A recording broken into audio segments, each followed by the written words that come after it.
right, we're going to go ahead and call our meeting to order. It's a little after 10, but if you'll bow with me, we'll say a prayer and then we'll do the Pledge of Allegiance. Father, thank you for this day, Lord, for the ability that we have to be here. I pray for those that are not here, those needs that are spoken and unspoken, that you give us guidance and you give us wisdom to be able to make decisions for the betterment of our city. Lord, we thank you for what you're doing for us and what you continue to do for us. In Jesus' name we pray. Amen. I pledge allegiance to the flag of the United States of America and to the republic for which it stands, one nation, under God, indivisible, with liberty and justice for all. All right. You have the agenda in front of you. We have a few items that we'll knock out before we get into our main discussion today. On action, you've got the easement offers for Overall Creek Pumping Station expansion. Well, you gave the presenter another job this morning, so. Oh, that's right. But this is the Overall Creek Pump Stations is moving forward. So we have offers on some temporary construction easements that we need to make, and then one small permanent easement that we need to make. It's all within our standard policies on how we do easements. So what's being asked for is approval of the offer amount to be discussed with the landowner, and then if that doesn't result in an agreement on the easement, then authority to move forward with condemnation so they can get that sewer infrastructure in the ground. That would have to go to the water board first before it would come to us, correct? Yes, and I can't. For the contract. Did it go there? Contract. Oh, for the contract? Yes. Yeah, for the contract. For final contract approval, Yeah. yes. Yeah. So any action from us today? Yeah, if you can approve us to make the offer following our standard policy, and then condemnation if we can't move to an agreement. Second. Motion, and Kurt has a second. John has a second, sorry. Ms. Brown, if you'll please call the roll. Mr. LaLance? Aye. Mr. Martin? Aye. Mr. Shacklet? Aye. Mr. Wade? Aye. Mr. Wright? Aye. Mayor McFarland? Aye. All right, we'll now move to the second item, the ADA transition plan for public facilities design services. Mr. Holtz. Good morning, Council. The item before you today is a contract with Klein Sweeney and Associates to prepare bidding and construction documents for ADA upgrades to various city-owned buildings. Any questions? Move for approval. Second. I have a motion, I have a second. Ms. Brown, please call the roll. Mr. LaLance? Aye. Mr. Martin? Aye. Mr. Shacklet? Aye. Mr. Wade? Aye. Mr. Wright? Aye. Mayor McFarland? Aye. Any questions? I know Aaron is out today. Any questions on the August 2021 dashboard? All right, seeing none, we'll move into the main topic for today, and this is the discussion and direction regarding the management of MED proceeds. After reviewing all the information that we talked about over really the last year, and then also the discussion we had at our last council meeting, and then the discussion that I guess it was 2 Thursday nights ago in room 218, I think there are 3 main things that we need to work on, and we'll probably save the hardest for the last. But one is the determination on, and Rick can probably handle this a little better as far as the definition, but the hybrid of the trust foundation and how we want to set up the group who will not only either manage the funds as one group, as far as manage the investment like our pension group, our pension commission does, and then the group at the back end who will manage the charitable strategic partnership part. So we need to talk about that first, then move in more towards, as a discussion point, the spreadsheet that Rick had prepared to go through that model. and then discuss from there, the third part, not only the mechanism, but the funding and what everyone's opinion is on that. Rick, did I? Yeah, I mean, I think the biggest part is going to be we're just going to need to dive in, really kind of go through that spreadsheet and kind of figure out, all right, well, what changes do we want to make, where we want to move columns, where we want to plug in columns, any of that kind of stuff. That's probably going to be that probably should go last. But I think one of the kind of the technical things that I think we do have left is, in any case, we're going to need to have, and I don't really think we got to make a decision on the whole trust versus foundation and all that kind of stuff.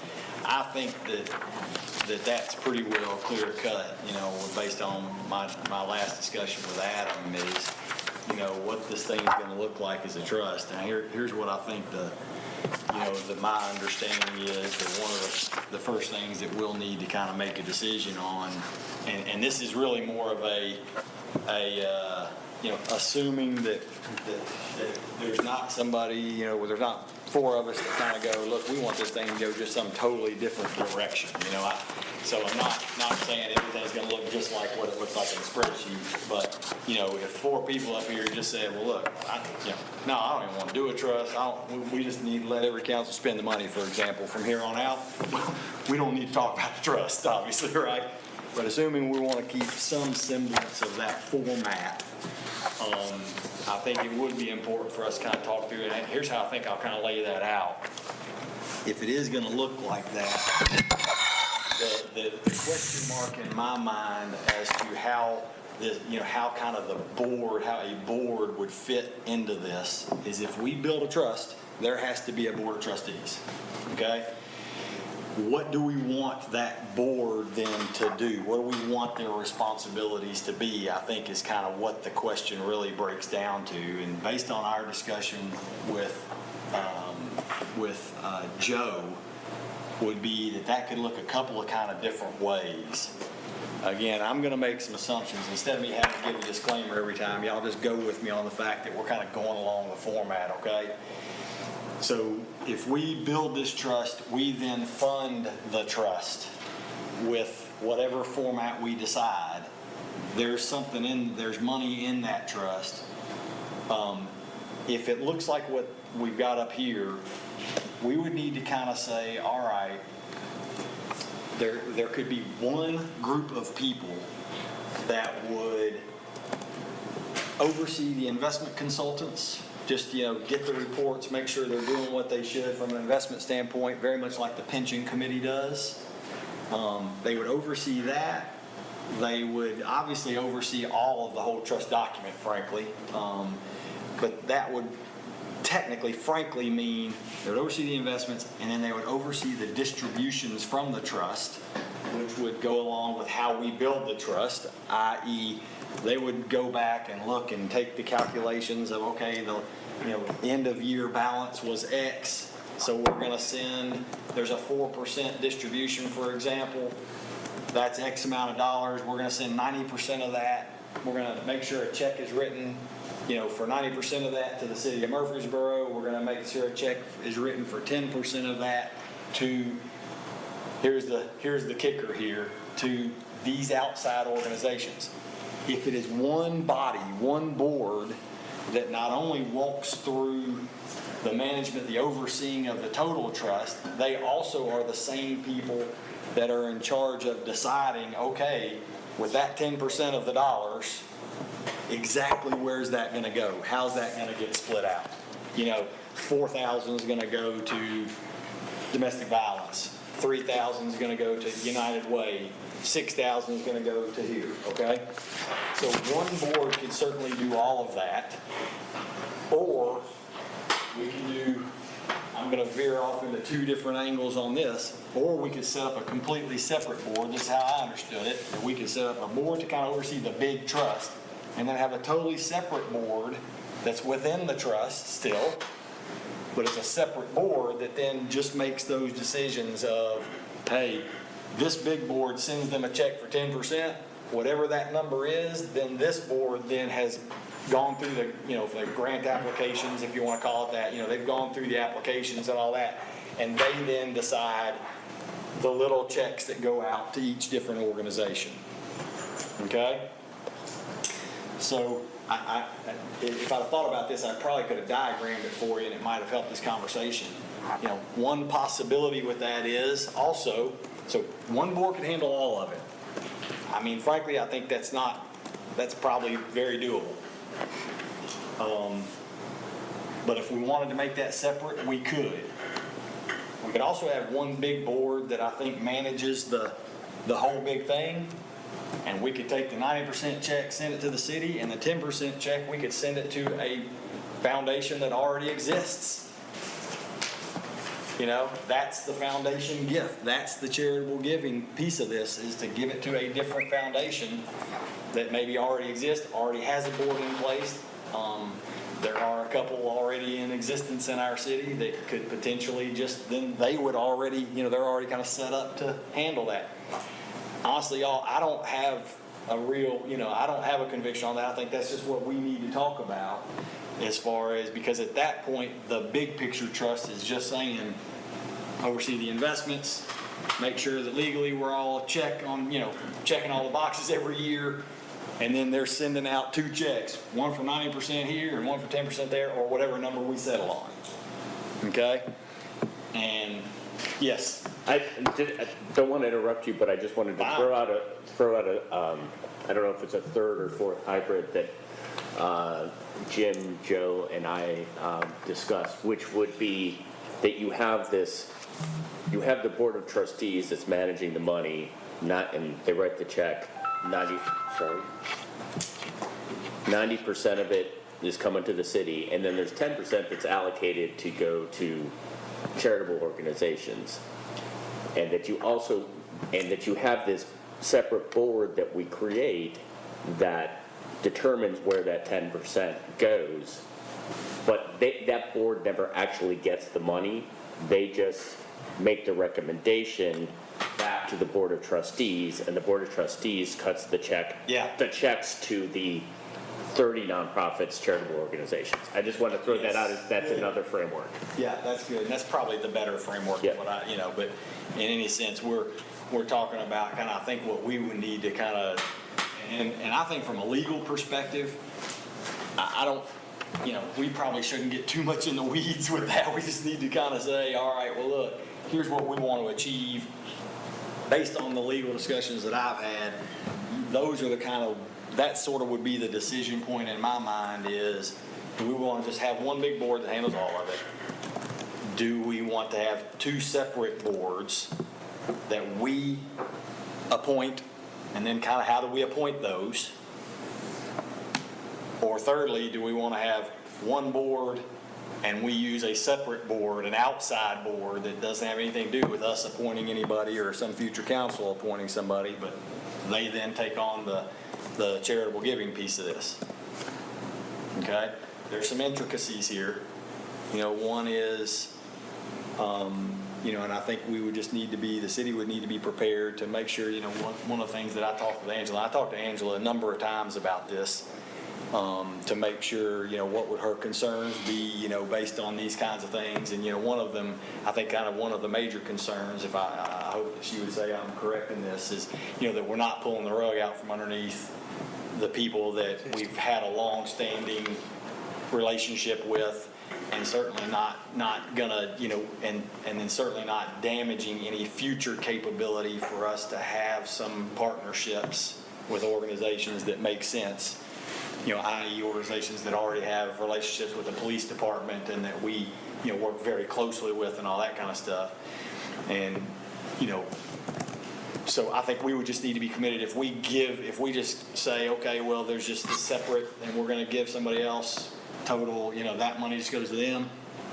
I think we need to be prepared for some period of time to, to continue doing what we're doing. I just think that, personally, that's just my opinion. We at least wean that out or whatever we would decide to do on that. But I think we'd not want to just say, starting next year, this, everything that gets handled is going to get handled this way and apply to them. Go see them.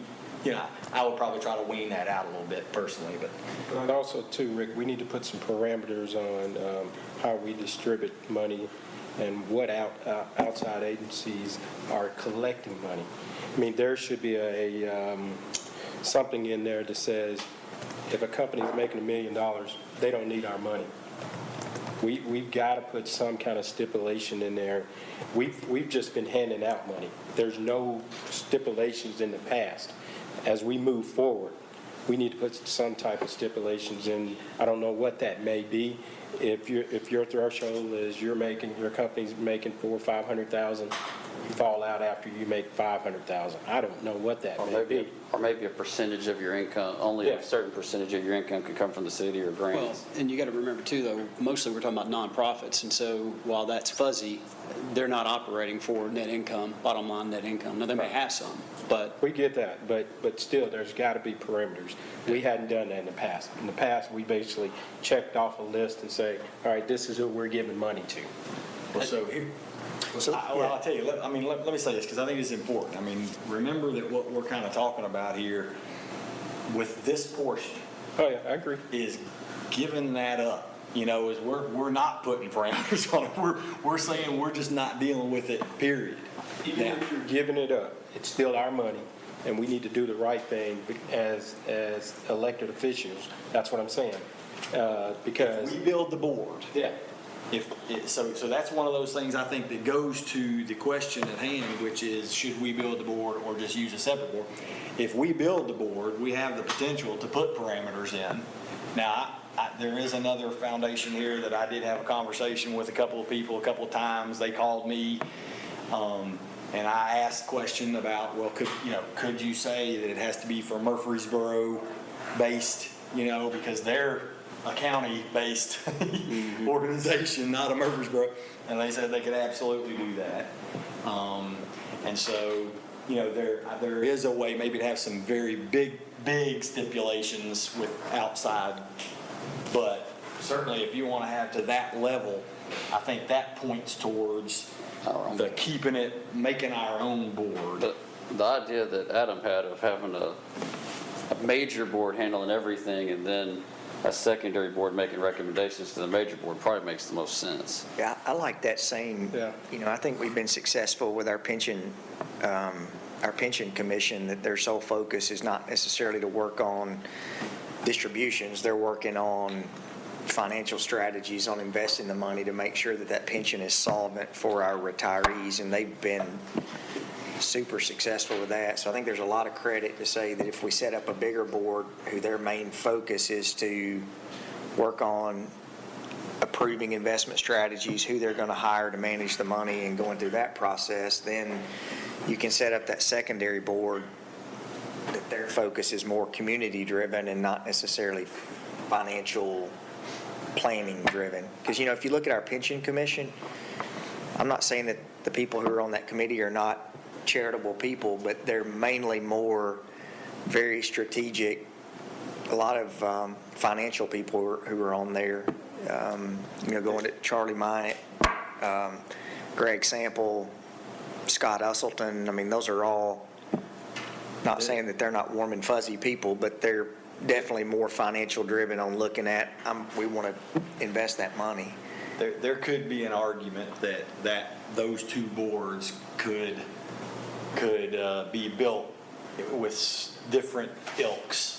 If that's, that this, the big board could be, just like you say, a little bit more focused on objective, checking a bunch of boxes, making sure, hey, these are tax and investment and banking type people that are really checking those boxes, make sure the investment folks are doing what they're supposed to be doing, make sure all that's happening. Some legal folks involved probably to make sure all that's happening. That board might look like that. The other board might look like people who are a little bit more community involved and out in the community and already involved maybe with some not-for-profit stuff, or have that type of a mentality, if it's, if that's the right way to say it. And I agree with you. Look, there are definitely people who look like this who are very generous and care about the community and all that kind of stuff too. So it wouldn't necessarily be mutually exclusive. It would just be that they have different focuses. Adam, because it's the trust side, we couldn't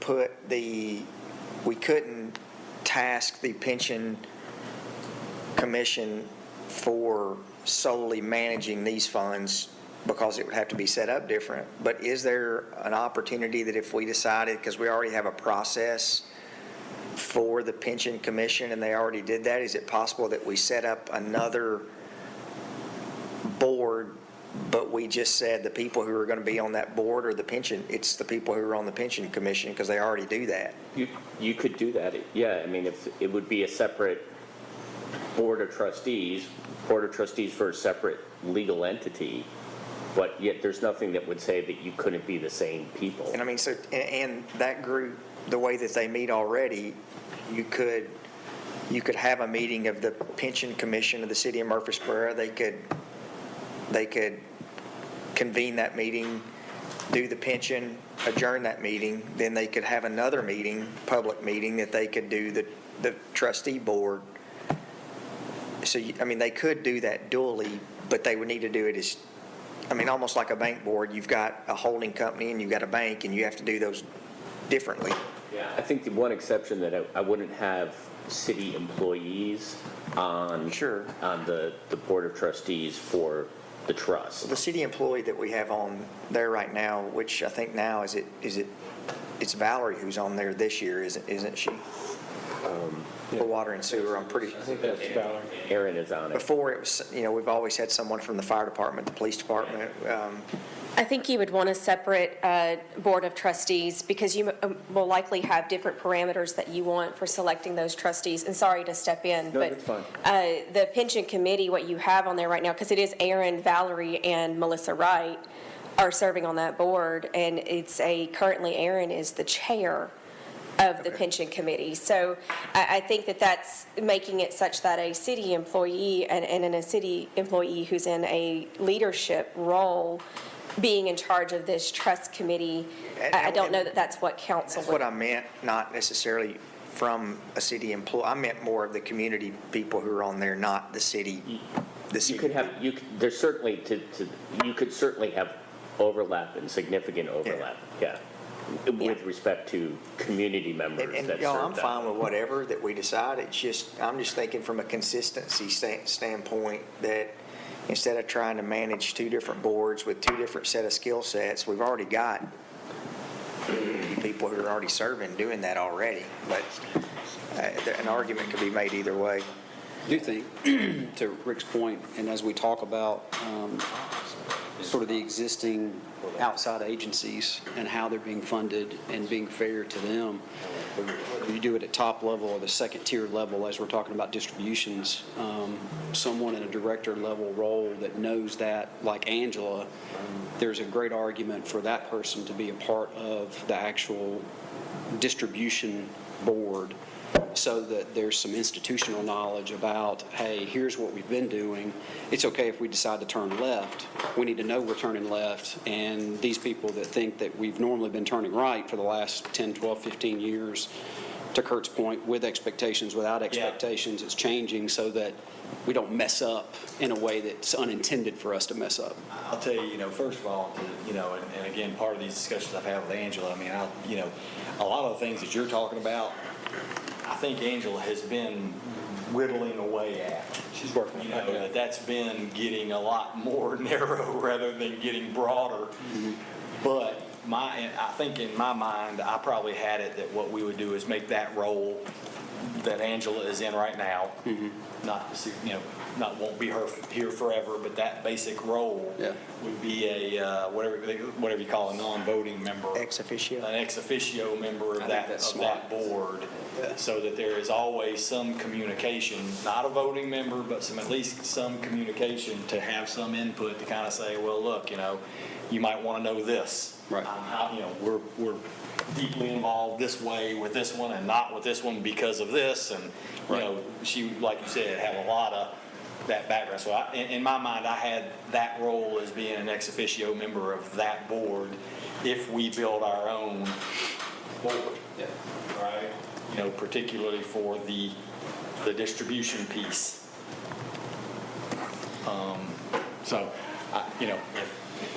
I'm okay with I'm okay with the idea of having the big board, which that manages the legal investment, that kind of stuff. and then setting up a subsidiary board that digs through and does the strategic charitable stuff, of which Angela would be a ex officio member. Okay, so what's everyone's thoughts on having an overall board, and then we'll have another board set up for the community investment piece? I'm looking, And again, that would be to give back to the big board to say, Yeah. okay, on your distributions, this is exactly how you need to make the distribution of whatever that number is that we decide goes to that route. So that's the only question I have, is what is the authority of the major trust fund board have on the distribution? Is it a request? What authority are you giving Well, that's what them as we're- far as the I distribution? think that's what once we determine, so if everyone says the big board, and then the big board is going to distribute based on where we are going to discuss in our third topic, which is, Well, are you talking, so in the trust document, Yeah. the trust document, in my vision, would say, this board that we set up, remember, they're still an entity of the trust, but that they are going to be the ones saying to the big board, distribute the money like this. So what they say, if they say 2,000 goes here, The authority to say where the money goes. Yes. You're not asking for approval from this bigger board. that'd be in my vision. Yeah, just to take it a step back and then move forward. The trust is a separate legal entity, separate and apart from the city. The Board of Trustees is the Board of Directors for that trust, and you can think of that trust almost like a corporation. There's no stock or anything, but it's in that same sense. The trust document would give the board the authority and responsibility to distribute each year 90%, in the framework that we're thinking of, 90% of the previous year's to distribute 5% of the previous year's assets, 90% of that 5% going to the city, 10% of that to be paid out to charitable organizations. That Board of Trustees, and that trust document would also say the Board of Trustees would have to distribute that 10% in accordance with the recommendation that they got from this second board that Rick is talking about setting up. So they would be bound to distribute 90% back to the city and distribute that 10% in accordance with the recommendation from this, charitable organization board. I don't know what we want to call it. so in other words, that's what Bill, we'll end up saying, we set what those trust documents are going to say, so we're going to tell them this is what they have to do. I don't think they have the opportunity, and that really goes into what we're talking about, sending this to the legislature in our charter, that, you couldn't have a board of trustees that would just willy-nilly say, hey, we're going to change that whole structure without it going through a process. Right. Yeah, the Board of Trustees won't have the authority to change the trust document. I like the two-board format, and mainly because I think, not Ronnie Martin, the city council person, but if I were a private citizen, I would probably have more interest in sitting on the bigger board managing the funds than I would deciding where the funds go. I'd rather somebody else do that than for me to do that. So I think you're going to get people that would be very interested in serving the community, saying, here are these needs, and dealing with the accountability that comes with, here's the pot of money, having to make the hard decisions combined with the institutional knowledge of this is how the city of Murfreesboro traditionally did these things, this is where this money went, there's more or less, here's the burden that comes with that responsibility, separate from how we invest the funds and who does that. Just my 2 cents. I want to make sure I get this out to the whole council, because I've had a few phone calls on this, and I don't want to be, the one who either said this is a yes or a no or whatever. So I want to make sure we're clear on this, and I suspect maybe you guys might have gotten a call or an email. Maybe we all got an email at one point about, the Community Foundation of Middle Tennessee. Okay, I think they sent us an email that, so it is what it is. do we want to use an outside for that community board, right? So we've got the big board, and then we got the community board. Do we want to choose an outside, already formed, we don't say who's on that board or what they decide, or do we want to build that? Do we want the city council to build that? I think we want to build it. That way we can have some of these restraints like Kurt's talking about. What do you think? Agree? I would agree too. I agree too. Okay. So that, look, And that's I not think there's some pros and cons, Yeah. right? I think there's some pros and cons of each, and that's the discussions that I've had, is that, I'm not saying, of course, I was very non-committal, I was just like, I ain't saying jack about it, because I don't, that's a council thing, but here are some of the concerns I would have, and here are some things that I think the council might ask, but I don't want to be the one who's, saying that should or shouldn't happen. Yes, I do agree, though, I'll tell you, I think that if I had to just say one or the other, I think it would be more, I think it'd be better for us to build our own.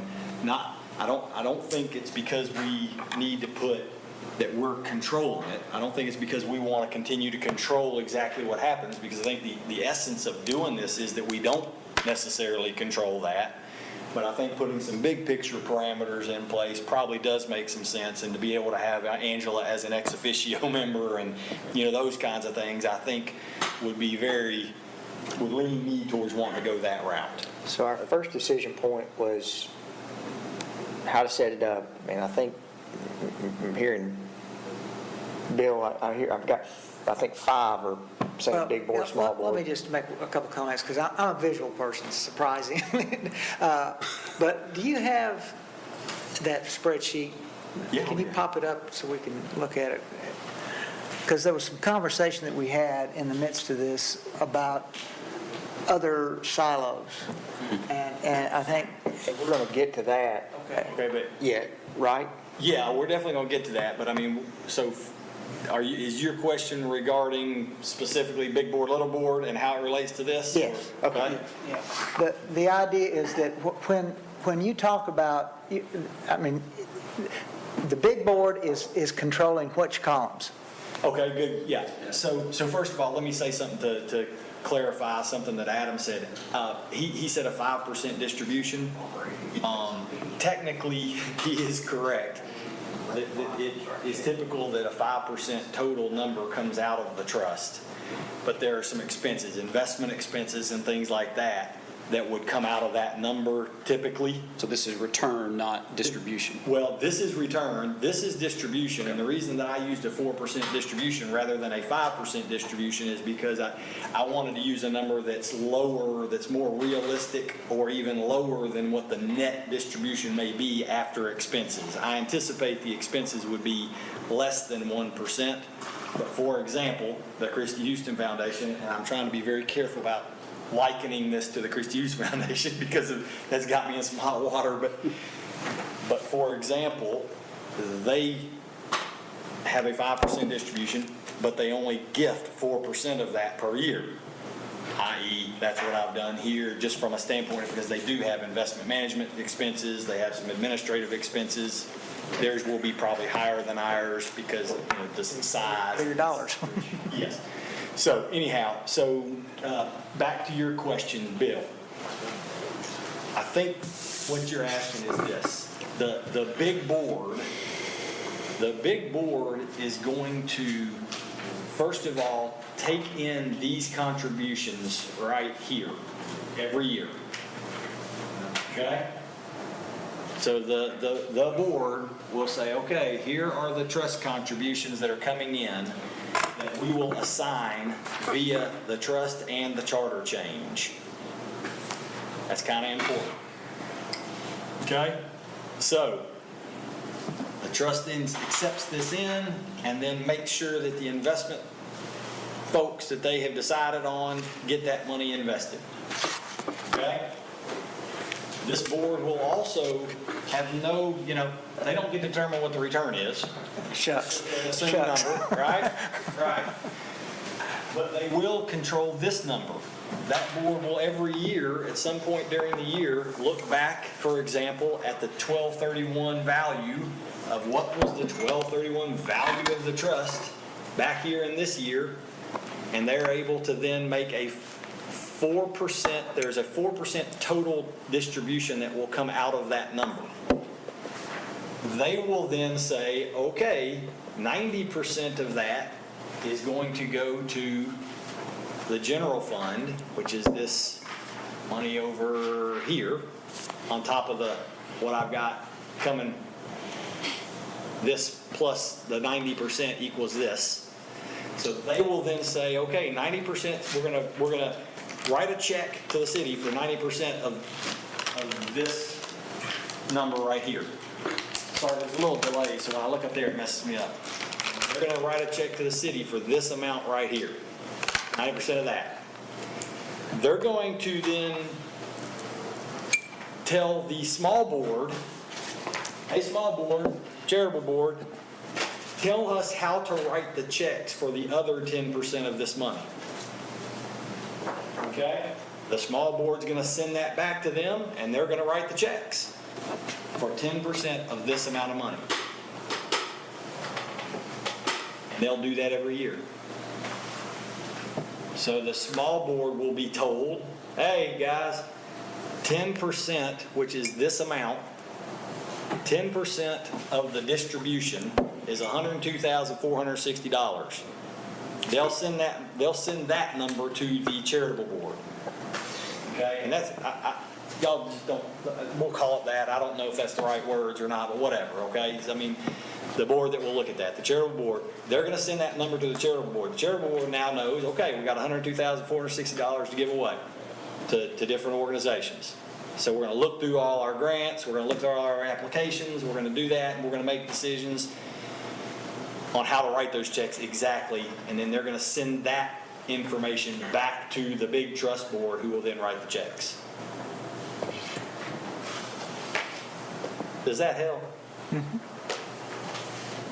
So the big board will always manage all of this, actually. You know, they'll manage each individual, they'll make sure all these are coming in and coming in on time and all those things as we expect.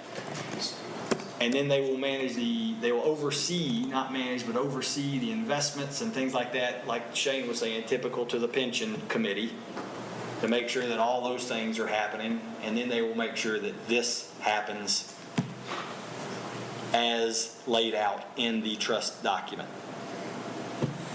So Yes. do we want to agree on the general structure first? Is that what you're saying? Do we all agree that at that general structure first, and then we're going to talk about the specifics? Like then I think the dollar columns and all that stuff, you know, the roads, the 90-10, the MTSU, I mean, I think all that stuff is its whole separate discussion, but then we'll put in place, that's kind of what I'm saying, if the big picture format. Put the bones up. And then, Well, and this is one that I felt like, I guess what Shane was saying actually, and I agree, is I feel like we can kind of get through this one kind of, you know, we can sort of say, okay, yeah, big board, little board, outside, inside, knock that out, and then save ourselves plenty of time to talk about the columns. okay. So real quick, I think we all agree, seen shaking heads, big board, then we'll call it the charitable board.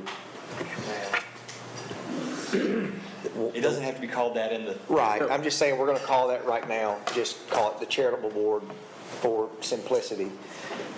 My recommendation to make it easier would be if we have the trustee board would be, go through our regular board process where you would have 5 people on the board that the council and mayor would vote on, you know, at a meeting.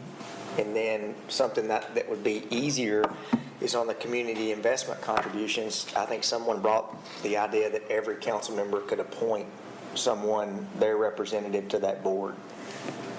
Or if that's too big. So we need to talk about how we're going to make up the 2 boards before we move to columns. Yes. to the columns. So do we board want format first, and then, okay, how are we going to build those boards? Do we want to do the boards like we do all the other boards, or do we want?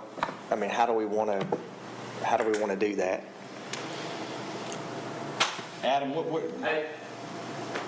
Mine was just a clarification of a column, and you've moved on to another issue, so I'll come back to it. So what's y'all's opinion on making up the board? I don't care either way. The only board I think that would be very important to have overall consistency, and if every council member appoints 7 people on the charitable board, then you're really not going to have a lot of consistency because that could change. Our pension commission, we've not had a lot of people who've rolled on and off that board. I think the last person who rolled off was Denny O'Donnell when he retired from State Farm. But most of the time, it's been pretty consistent on that board. So that big board, in my opinion, needs to have some consistency because the people who are going to be managing those funds are going to need to have some institutional knowledge on how they manage that. yeah, like 3-year terms, kind of, I mean, similar to what our other boards, is that what that works? Most of them- We're 4-year Say terms how now. those people are replaced, is it mayor recommendation, council approval? For pension? Yeah. I would have to look. I can, if you give me a couple minutes, I can get you the answer. I think separating the duties helps with the selection because there are plenty of people that want to be involved. Like, for example, I would not want to be involved in distributing the money. Yeah. But there'd be plenty of people that would want to be involved in that. They would not want to sit on that board because they may not have the expertise to do it, Yeah. whatever, and you're going to get vice versa. So I think the pension commission is mayor appointed with council, but the council has to vote on it, And I can't say how other mayors will do it in the future. I've always been more if a council member recommends someone, then, that's. We need to set the number of people, how many people are going to be on there. Yeah. So that that needs to be. how many are on the pension board? Is it 7? Could I, Well, we have, the pension commission is probably a little different because we changed that 10 years ago or so because we didn't have employee representation on there. And then we also have, at one point, I think it's different now, but the city manager chaired that commission, but now the finance director chairs that board now, I believe, don't they? So but I think there's like 7 on that commission, but there's, We need 3 an odd employees, 3 employees? yeah, it needs to be an odd number. There's 3 employees though on the board? I think we have 4 and 3. 4 and 3? dude, I don't think. Yeah, there won't be any employees who would be on Yeah, the board. I know, yeah. I'm just saying, so, Most of our boards have anywhere between 5 to 7 is what most of them have. Our smaller boards like cable and, Well, 5 and vote on it the way we did. Everybody submit a name and vote on what we have. Well, it would have to be that way at first. Yeah. Anyway, because that's how it would have to get built. I mean, even Rather if than it- 7, though, is what I'm even if saying. it's technically mayor appointed and voted on us, we would have to vote on it, right? I mean, I had, let me tell you all this, I had an idea coming into this, about this part of the discussion. And I was going to throw this out here to you, I mean, frankly, I'm not real super convicted about it one way or another, I just don't have some real super conviction in it unless, if there's somebody who does, and if that, if it's something that you're really convicted about, it needs to be 5 people, absolute, I'm totally good with that. I think 5 is better than 9. Personally, I'm with that. Adam, in that very original draft that he sent us 18 months ago or something, forever ago, you built out, I think, some stuff about board appointees, and Yeah. I think it was already in that draft or something. I'd feel okay just letting Adam kind of say, okay, here's what we think would be a good format for that. I'd be okay with that. I'm talking about the charitable, to be clear, I'm talking about the charitable piece, not the, Well, so, I'm okay. Frankly, I'm okay with either way on either of those, just to be honest with you. I think the idea of whoever did, I think I said it, but on the charitable board, if everybody does come up with a name, each time you're a council member, I'm okay with that, whatever. is that, and would their term, the other situation is their term just for a year? And then, or do you rotate them? what if we I'll be did, gone. what if we did for this, maybe something that we did for this first time, because that's really where the difficulties are going to be getting it set up for the first time. What if we all, this first time, to the charitable board, we said 7 members is good, because that gives us the odd numbers. We all appoint one person this next time, or this time, and then moving forward, when the 4-year term is up, then the future councils have the decision whether they want to keep that person on there or not. Because it's going to be, that way, you know, it's up to the future councils on who stays on that board or who doesn't. The only thing I would caution, it's going to be a lot to keep up with for every council member every 2 years that they're elected, to have to appoint someone as their representative. And, you know, because ultimately someone's going to come in when they're elected and say, I want my person to sit on if it's a new person. So why don't we all just, if everybody agrees, we all can appoint one person this time, and then moving forward, it goes through the other process on the charitable board. That way everybody gets to put someone on there. I personally. Well, the other boards have terms too. I mean, they Yeah. have terms, so I mean, it's not, I don't know what that term would be, 4 years, 3 years, whatever, but. Yeah, it'd having be a 4-year term- terms. Yeah. Yeah, right now they're all on 4-year terms, unless you went to someone and asked them, hey, we don't want you to really serve anymore, we'd like you not to That's a lot of serve. meetings, And yeah, that you're right. typically doesn't happen. You okay, Adam? Yeah, that would be okay. I might ask you to consider staggered terms, because that creates continuity across the board, and maybe, you know, if each council member is appointing one, you kind of pull the numbers out of the hat. Is this person voting, you know, serving a 2-year, 3-year, 4-year term? And that way you have that consistency going forward. But if we use a when you get elected, is that what you're talking about? No, I think what he's just saying is, look, we all would give him 7 names, and they would randomly generate, you know, this You get person one- serving a somebody get a 2-year term, 1-year term, 3-year term, 2-year 4-year term, and then it would restart back over, Then it you would know. yeah.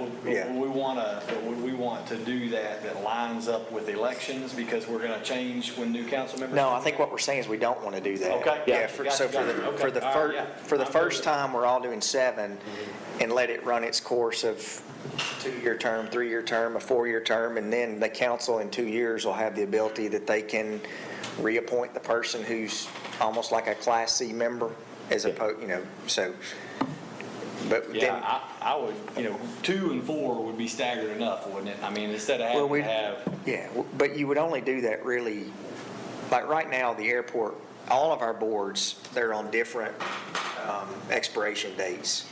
So every board that we have, Yeah.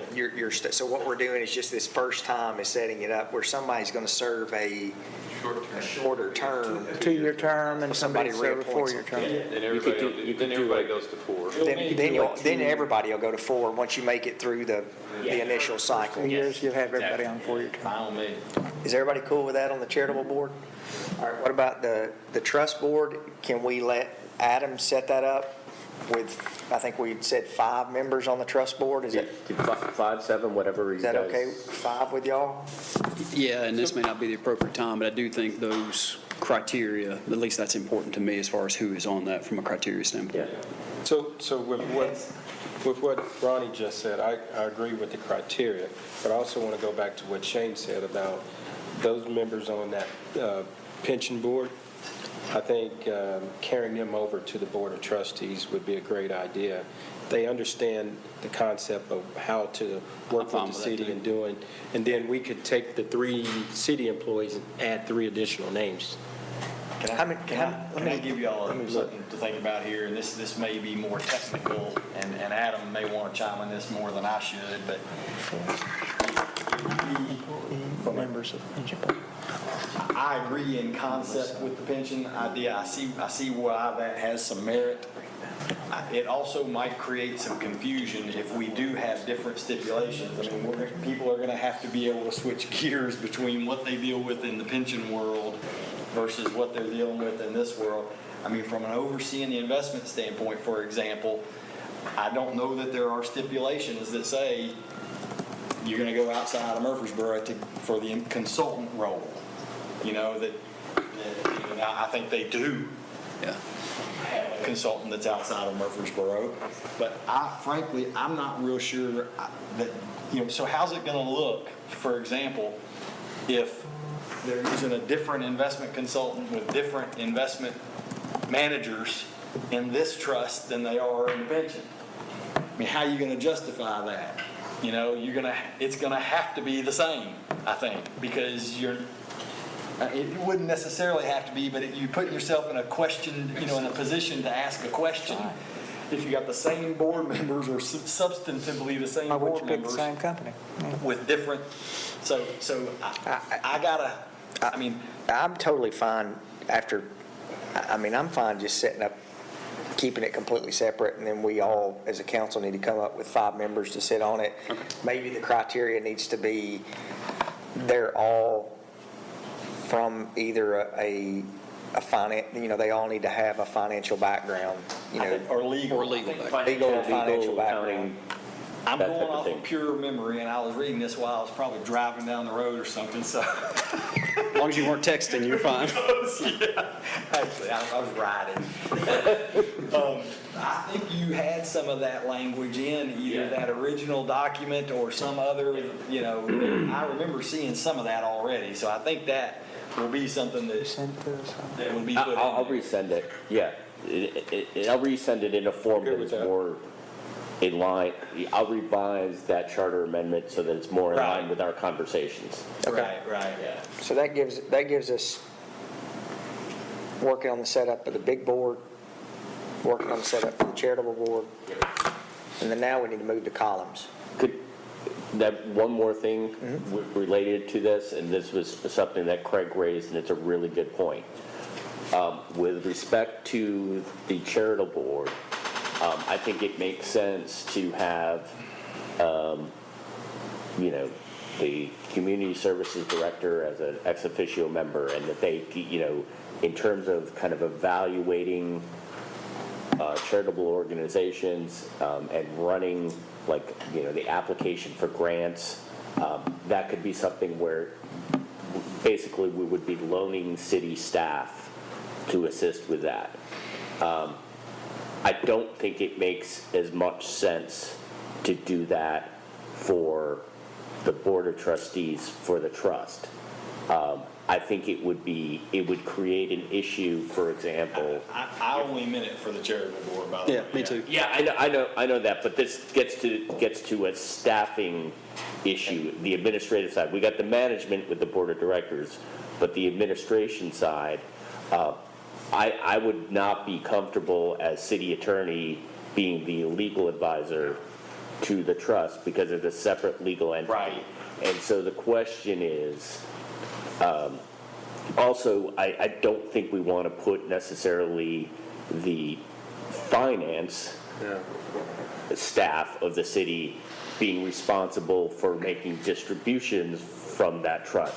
So when you're getting to administrative costs, Yes. you probably need to hire someone who, and it doesn't need to be someone who works exclusively for this trust, because they might be able to manage 1 or 2 or 3 trusts, but they have an administrative role that they play, and that the board hires an attorney independent of the attorney that serves on a board. Yeah. Because you want that. You may want an attorney on the board, but you don't want that attorney on the board providing legal advice to the board. Absolutely. So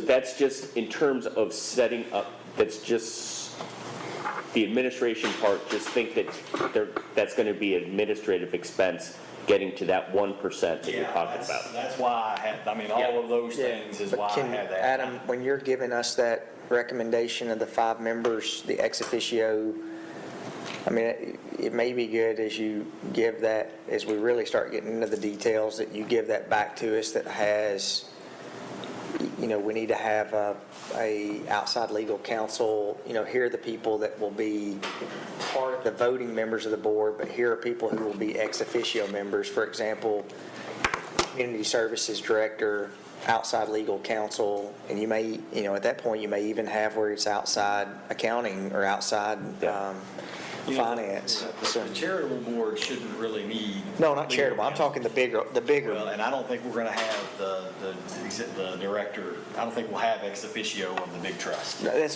I'm sorry. That's what I'm talking about for the charitable, but for the big board, when you give us those 5 members, any other people that we need to have under administrative that you think would be serving that board that would have to come out of administrative, you can list all that for us. Yep, can do that. So, let's just make sure I get it clear. So this trust then, I mean, the checks that are going out are coming from that foundation and not coming from the city? There's no... Trust. From that trust? Yes. So there's not a city check being generated? Nope. It is coming from that. So all the administrative costs are going to be... Administrative costs of the trust will be managing the investments, getting legal advice when needed, getting the tax returns done, things like that, if there need to be some sort of tax returns done. I don't remember what the number is, but there will have to be some kind of filing done, and then cutting the checks. Administrative. There's not going to be an That's office, the a main trust. foundation office in City Hall? No, So what, how do you connect? because here's the deal. Here's what I think you may be missing, Bill, on this, and I'm just going to guess on this, but the trust board is legally obligated to do what the trust document says. Okay? We're going to build the trust document to say, this is what you got to go do. Then that trust will then do the things that we just outlined. Okay? So they're still going to be held to what did the city say to do on the front end of this thing with the money. Now remember, if like this, okay, well 90% of the distribution is just going to come out and go to the city, at which time whoever's on the council at that point makes the decisions on what to do with that money. Okay? Is that where you're going with that question? I mean, the idea of it's not going to be a city entity. And remember this too, part of this idea is it needs to be separate from the city in order to handcuff it, protect it, as we've said, and to potentially get the prudent investor rule done, which allows us to invest it in different ways other than in 30-day treasuries and government-backed stuff that are earning point nothing. Okay? So it needs to be separate from the city to protect it mainly, and then also to get the investments. So I guess my only concern was I'm worried about, are we going to build another building? Is like Christie Houston, no. we're going to have here's another building, here's a whole staff, here's a... I wouldn't foresee that. Well, the limited way that this trust will work probably would have, I mean, it needs some staffing because the people that are going to volunteer for it are not going to have the time to manage it. So it needs some staffing, but I mean, it's a quarterly meeting, probably maybe quarterly meeting, depending on how things are going. But the charitable board will probably need more staffing and understanding of what's going on than this board, because this board needs to watch the finances and direct it. And so you need somebody really just to put that together and make sure they're getting the right reports, make sure the right people are coming in and talking to them, make sure everything's in line.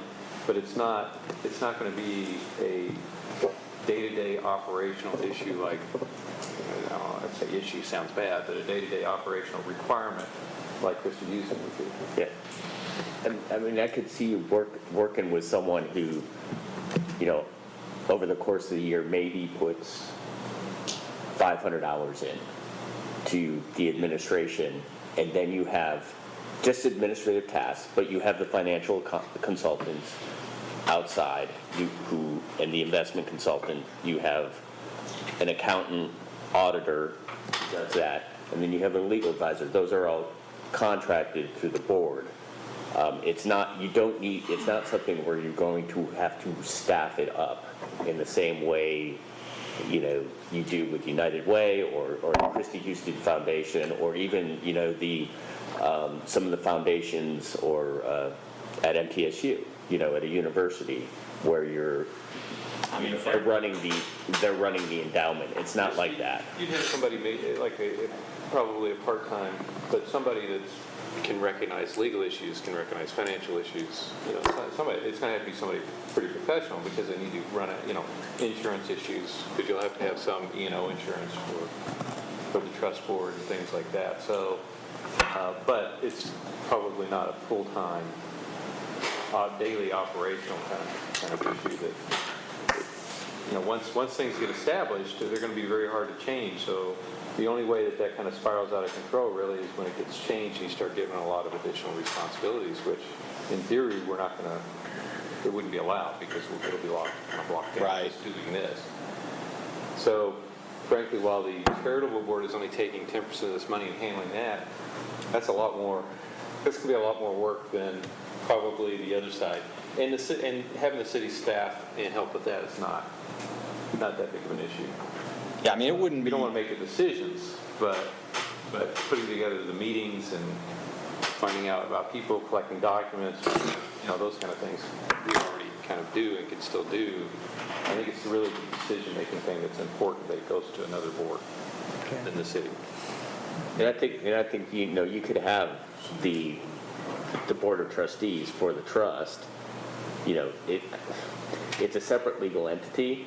I think given the nature of it, you probably would want to try to keep the meetings public, and you could have them in council chambers, kind of loan the chambers for their quarterly meetings.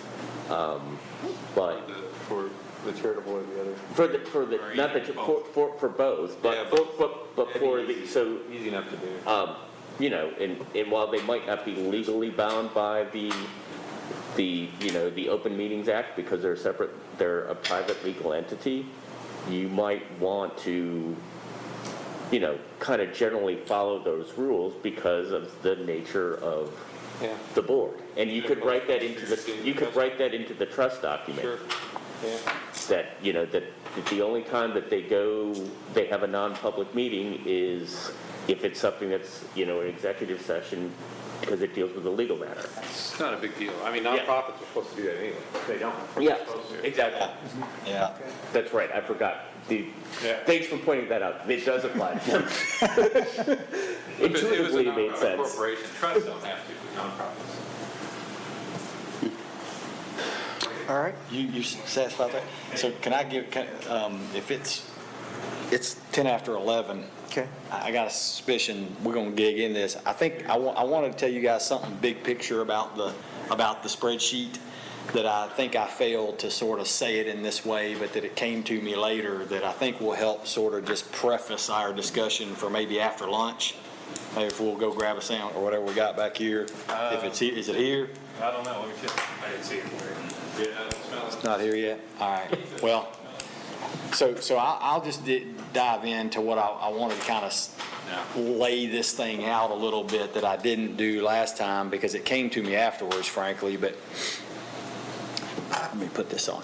So I think something that's kind of important to set the framework for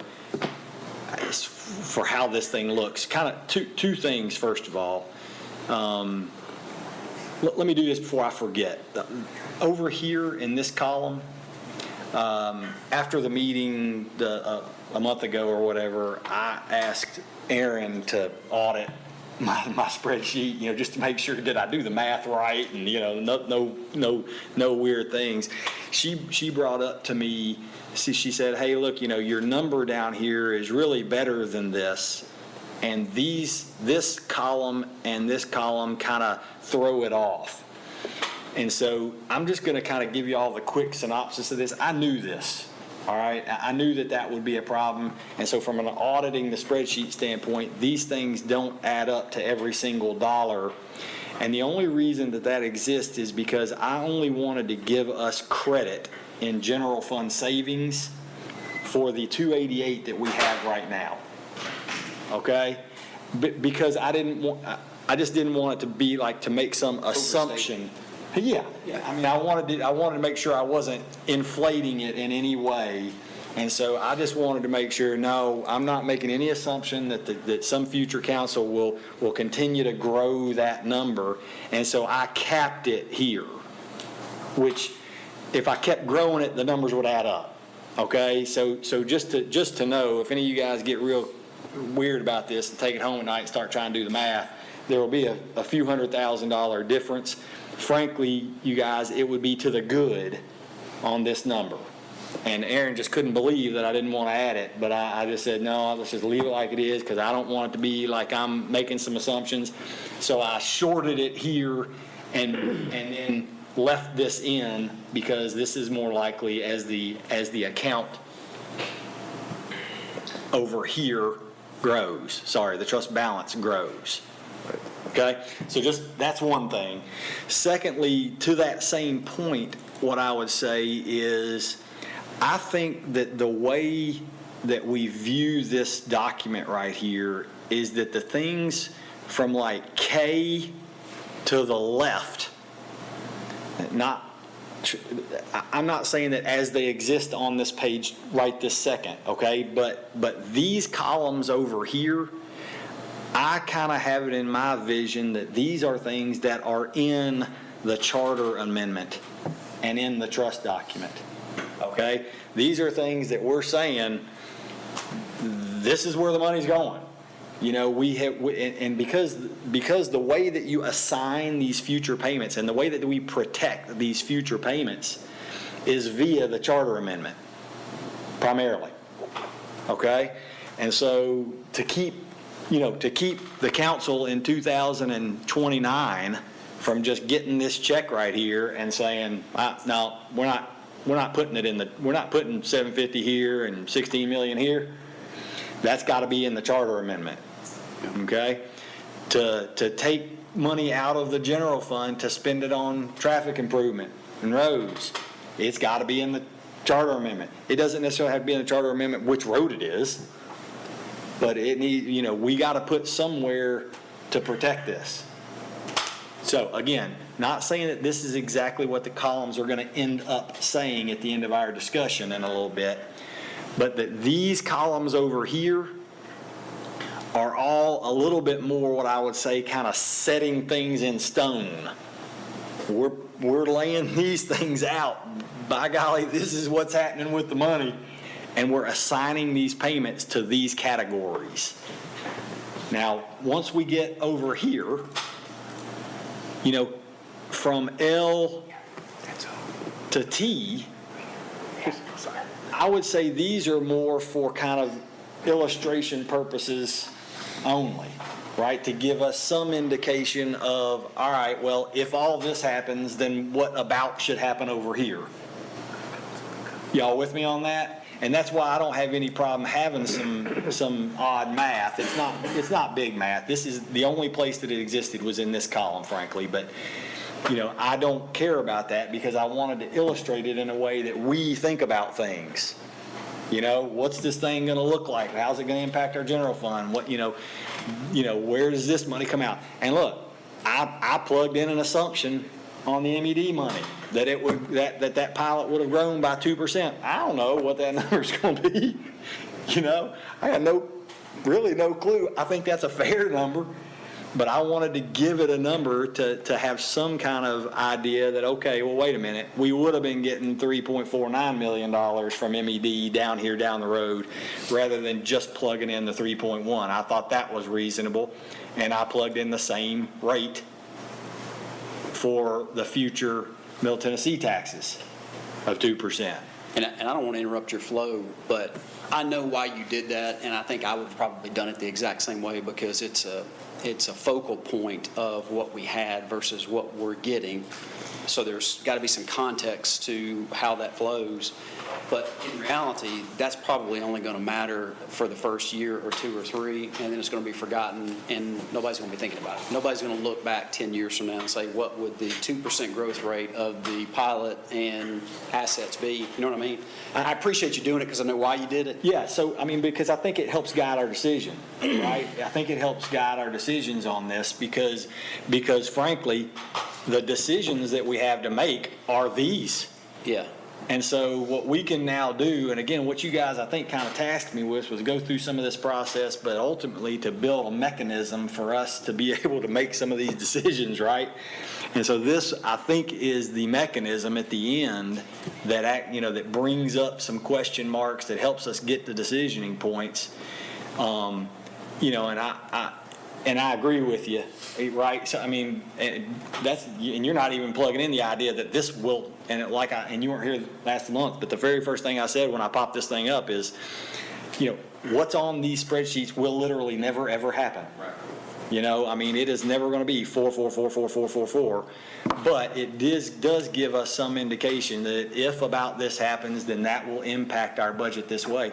I mean, look, guys, from our standpoint, I'll tell you right now, I get a little bummed thinking about the idea that people will have completely forgotten about these numbers 10 years from now, because these are really big business decisions that we're making that hopefully are going to have these types of impacts on our city over the following years.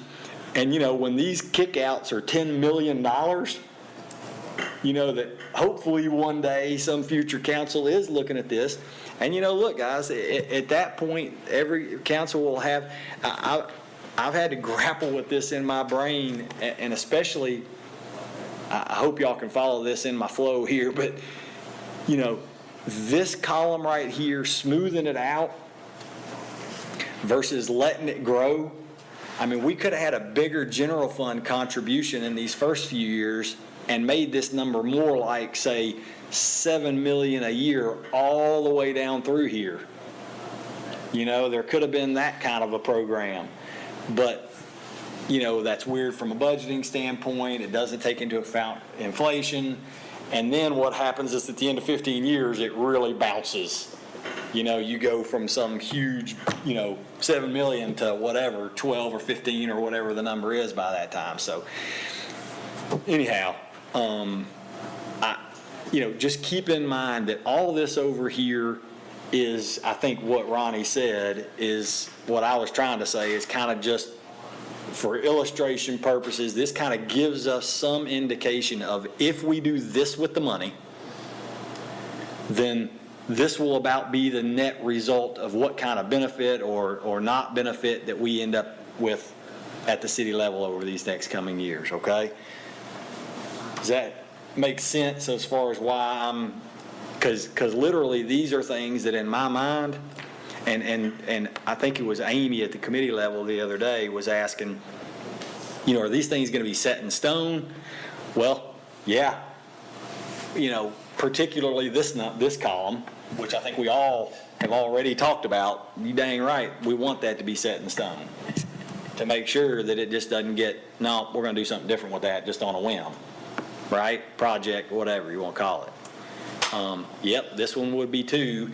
And the only reason that really this one would be too is so that we do get the smooth out from a budget perspective. I mean, that's what that does. It makes up for a minus $3 million. I mean, we could have gone from a minus 3.1 million to a plus 18 or 15 or whatever the number would have been, right? But I just kind of didn't think, and honestly, that is another one of those things that we talked about at the committee level of, we think we try to smooth this thing out, or we want it to be vastly different from year 1 to year 15. And that was, people kind of thought that was smooth was better. And I mean, I agree with that too, but. All right, so is lunch in here yet? Once we start diving into this, we're going to probably need to keep our flow going a little bit. I mean, I could probably try to make some of these things individual. I mean, or we could. Look, dude, guys, I don't want to be the one guiding all this necessarily or whatever. I'll run through this however y'all want me to, but y'all pipe up whatever you want to do here. I mean, we could run through this column by column, and I could kind of tell you, we could, if lunch isn't here, this might be the one that. We're closer to the noon for lunch. All right. Well, let's just dive in then, and then we'll stop. Y'all know I won't have to eat, so. This column right here, let's just dive in. It's more than a placeholder. okay? I don't want to call any of these placeholders. These are things that I thought would be reasonable things to do with these funds. But it does illustrate, if we were to do something like this, what would be the impact, right? We could probably make this a pretty simple discussion in terms of what happened at the committee level, or what some of the discussions were at the committee level last week, or whenever that was, 2 weeks ago, is, okay, well, look, do we want to do this, some separate contribution to the MTSU Foundation, let them handle it under some parameters that we give them, which they said that they would do. They could plug in parameters for us. They do that all the time. They build endowments for people who put in their own parameters. Okay? We could do that too. We could set the parameters. We could then just give them the money, let them invest it in their foundation, let their board deal with it, and then their board then takes a look at our parameters that we build, and they make the distributions to their students. Can I ask you a question? Since this is this loose period where we're going to kick around some stuff. This is all loose for me, the whole rest of this thing. Where did what's the nexus of that? Where did that come from? Why is that on the left rather than on the charitable board side? Because I think we have to assign it. But just because... Do we have to? No. Heck no. And actually, I didn't finish my sentence about what the committee, well, you remind me, thank you. The committee talked about the other day was, all right, and I just didn't finish my sentence. I was going to say, do we want to send it over there and let them deal with it? We put the parameters in? Or do we just want to put into the parameters, do we just want to put into the parameters of the charitable board that there's going to be a scholarship function? It could be MTSU, it could be any school, as long as they're probably city resident kids. So you had a really tough assignment. You're welcome to do this. But one of the great things about sitting in and watching this was I learned a lot from listening to all the dialogue. And so anybody that didn't sit in and watch Andy make some of the comments that he made, you missed some entertainment, because Andy had some very strong opinions about some of this, which I appreciated, But one of the things he said that I came away from the last meeting thinking about is, he made the comment, I'd have several spots in here that I'd like to put several things in. You remember him saying that in that last meeting? I think what he was saying was he thought we would. Council there. Well, that's exactly what I didn't want to do, which is why I wanted it out of our hands and I wanted it out of other people's hands. No offense to Andy. I think his contribution to this discussion was really valuable. So, my friends at MTSU aren't going to appreciate me saying this, but I don't think that should be in there.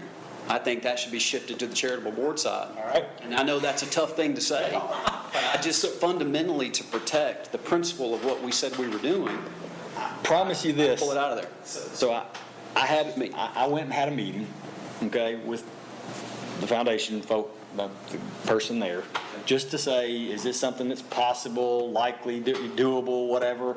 And I'm not promising anything. It's a council decision. I just need to make sure, is this something that is doable? And I explained that, this is going to be in the framework of a mechanism. Right. Okay? A discussion point, a decision point.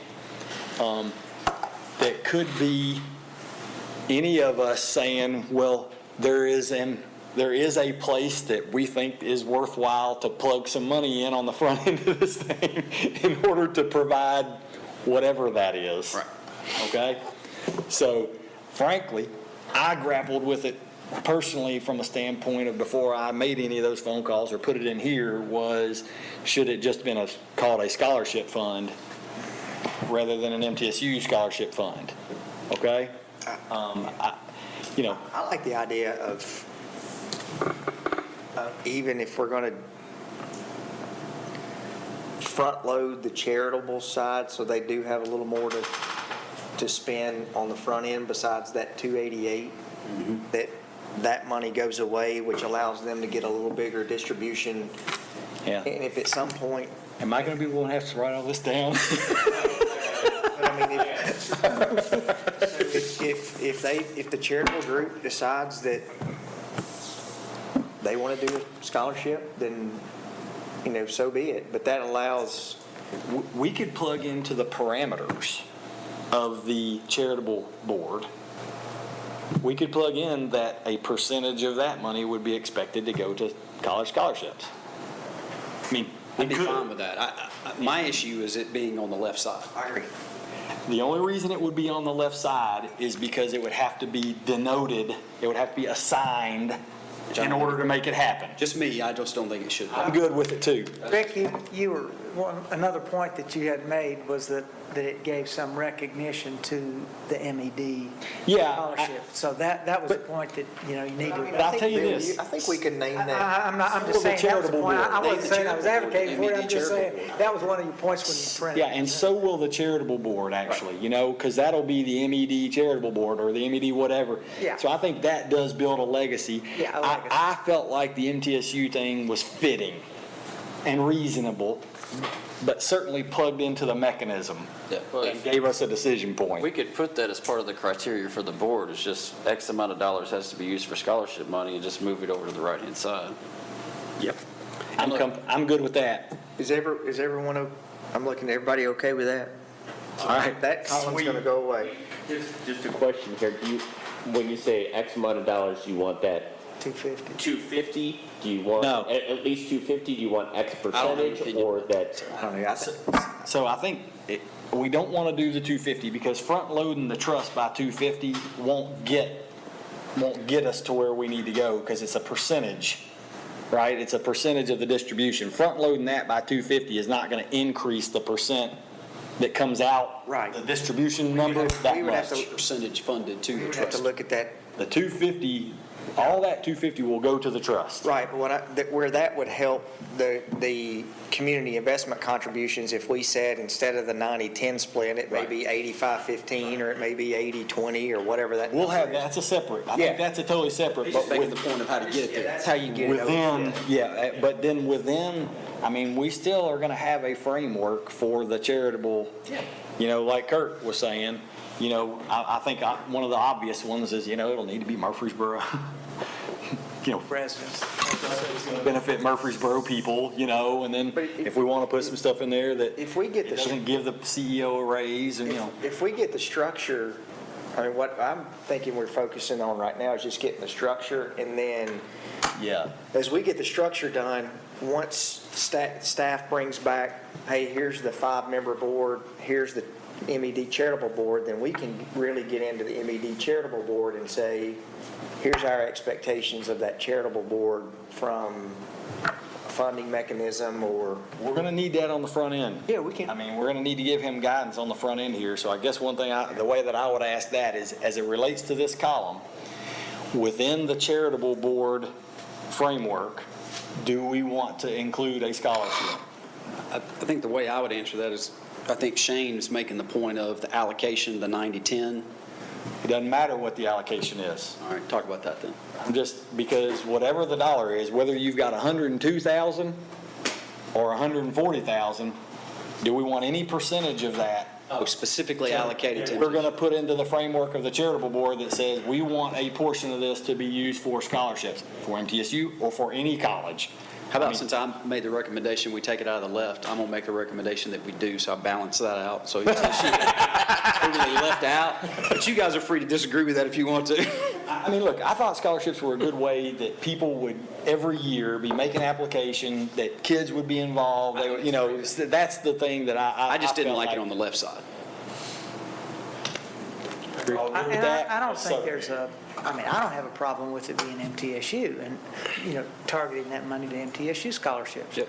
But the other part though, Bill, is what if someone wants to go to the Tennessee Technology Center to learn to be a lineman?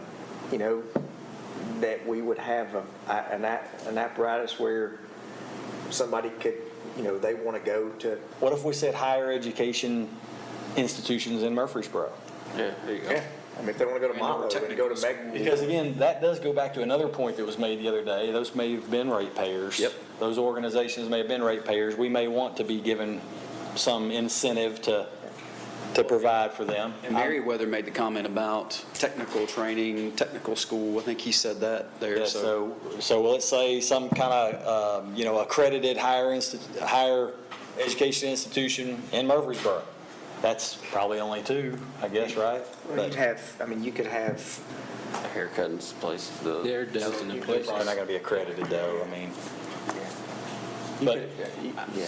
so look, those are the kinds of things, though, here's where this gets, because if we, and something that Eric said was, okay, well, what are all the parameters, somebody's got to build out all the parameters. Right. Like, is it for underserved communities? Is it for, great grades? Is it for, high test scores? Whatever.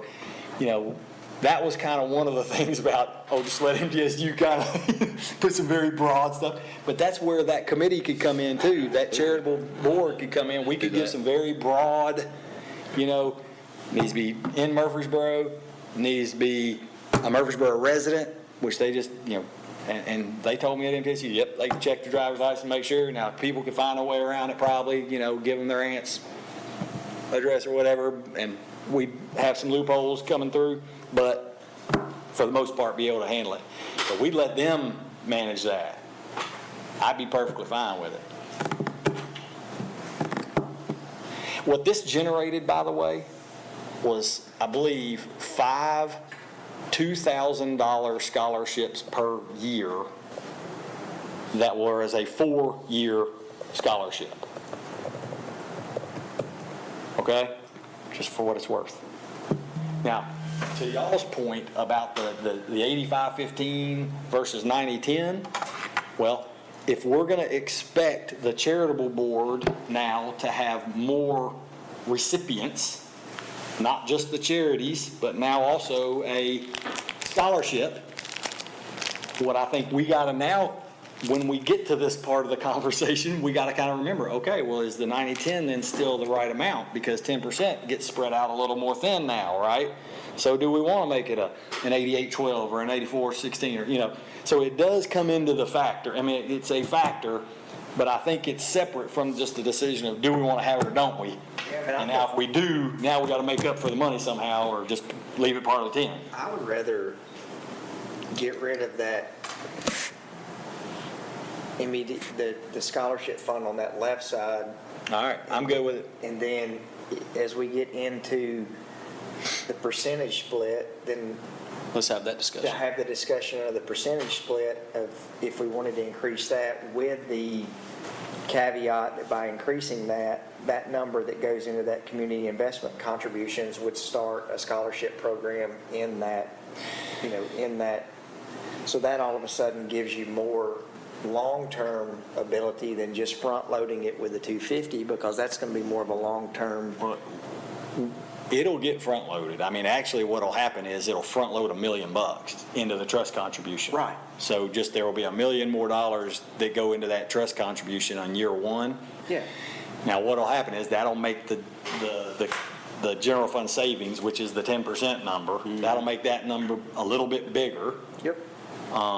What we got to kind of, the way that I think we got to make sure we're clear to Adam on how you build this out within the document is that, okay, well now what percentage of the charitable board money that they get every year do we expect to go to scholarships? Right. And so they will then have a 90-10.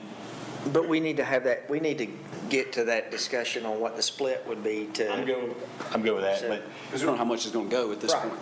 So is everybody, is that, Let's have just a little bit more conversation about what we're expecting. I mean, it's easy for us to sit here and look at this, and they're going to now administer how many agencies, outside agencies we're funding now, 50 or more? They're going to do scholarship program on this charitable funding board. That we're just adding one more brick on their load, and I wonder, you talk about people wanting to serve. I think there may be problems, that are those are the people that have to split the baby. They're the ones that are coming to. I think it's going to be as much as you really think. I mean, and because I think on the charitable board, I think we will still be able to provide some assistance in terms of like Angela's role and her ex officio role, she'll be able to provide probably a lot of substance as it relates to the I grants. was going to say, there should be some relief too, because if they're not managing as much of the outside agency stuff, then there should be some recapture of resources there. Absolutely. Bill, We will. what we're talking about, and it's almost the same platform that United Way has set up for, and that's really what the charitable board, as far as you've got one entity that is monitoring outcomes, all those things, and then distributing those funds out. I'm not saying it's like that, but it's a, Well, I don't think, here's the deal. If you think, just put yourself in that position for a minute on the charitable board, okay? I mean, what a typical meeting, yeah, I know, but what a typical meeting might look like is, you're going to have your first couple of meetings every quarter that are going to be, a summary and a review of the applications and stuff that have come in, and, somebody on the administrative side will have to have just collected those, and then the board then is responsible. I mean, look, it's not sit down and show up and go, oh, I'm on the board. I mean, I think it's going to be a little bit of some work, but the people on the Christie Houston Fund board don't just show up and say, I'm on the board. I mean, they sit down, review these things, look at the decisions, make the decisions, and it's going to be substantive dollars. I mean, it's going to be substantial. And so, I would think that there are people who currently put actually a lot more work into their, one organization that they volunteer for or whatever. I don't see it being something that I think would be crazy a lot personally. But yeah, you're right. I mean, clearly, yeah, if we add that to them, that's just another thing they're going to have to deal with. And somebody's going to need to collect the scholarship applications, and somebody's going to have to look through them and add them.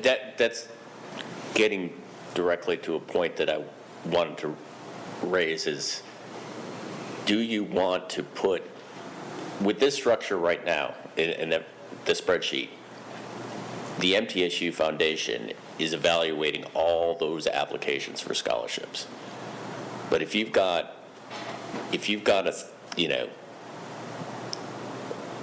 if that's coming out of the community or the charitable board, do you want that charitable board evaluating 500, 1,000 scholarship applications per year? That's a lot of work. Or do you want it to be charitable board? Your mission is to determine how best to provide scholarships to graduating high school students. Let me give you some insight to this that I was told is that it depending on the parameters, if it's just Murfreesboro institutions, the numbers probably aren't going to be that high. Okay. Okay. I mean, you think about the number of kids that they have that go to MTSU every year. Okay, how many of those are from Rutherford County now? How many of them are from the city of Murfreesboro? And then how many of them will qualify based on the parameters? And the specific programs they're looking just to for. be able to put the application in. I mean, now there may be 500, but 460 of them, Rockvale, whatever, Mount Juliet, and those just all get, and then you got your 40. Okay. I got the indication that 5 would have been a really good number. Like 5 per year would have been a strong number. If follow me there, that there wouldn't be 500 that could possibly, do this. Now, again, some of that is based on the parameters that you set. Criteria that set the scholarship. Yeah. But anyhow, it's a a consideration and something that that's why I put it at the NPSU, just, that's what they do every day, all day long, is do scholarships, and thought maybe that was a way to just offload some of that. Plus the idea of you've got 4 years going of doing this, and if you put it in the charitable, I mean, it could. It's forever. It's forever. I mean, that's the other thought, so. I'm still okay with them doing it. I really am not convicted that much one way or another. I'm still okay with asking those people who want to serve on that board to look through the scholarship applications. But if everybody just said, I'd just rather just give it to MTSU and then take it off their list, I'd be fine with that too. I'm really not. I'll just make this comment. I think while it's not necessarily something I would want to do, I think there are plenty of people that would love to do that because of the good that's being done by that. With that being said, I don't have a super strong opinion about it either. So, Fellers? I agree with Ronnie, unfortunately. You said that with such disdain. but he's smiling when he said it. That's what matters. Sean? Okay. I agree with Ronnie. So we're gonna let it be part of the board, the charitable board then, right? That makes sense. Hey, look, maybe, Adam, how about we do this? These are the kinds of things that I think the attorneys in the room would say are capable of doing. I mean, why don't we leave the capability for that board to be able to offload that scholarship portion in the future? And then if it just gets them bogged down, then they could just carve off, that's just another whatever percentage we say is dedicated to scholarships. They can just send it over there, and they don't have to go through the applications and the parameters. That's good. How about that? That's a Bill, better compromise. Good? Because I think it's going to be. Move to traffic improvement infrastructure. Yes. So let's, this is where I felt like we could probably get through that one pretty quickly. These next are going to be the ones I think where we're going to start getting why we set this up till 6 o'clock. Is our food here yet? Everything revolves around our lunch. I was thinking the natural break times here. I am hungry. Yeah. And my back hurts. On traffic improvement infrastructure, we've talked about this. I'll throw my opinion out there. I think It's not here. of any complaint that we get on stuff that we need to improve on, although a lot of it is roads that we don't have jurisdiction over, it's traffic. And if we're able to still, in my opinion, keep the trust balance at or above what we had, the asset that we did have, and we're still able to leverage, what is that, 70 million? Yeah, 40 gets you 70 is kind of what the estimate is. Yeah. And that's also a low estimate.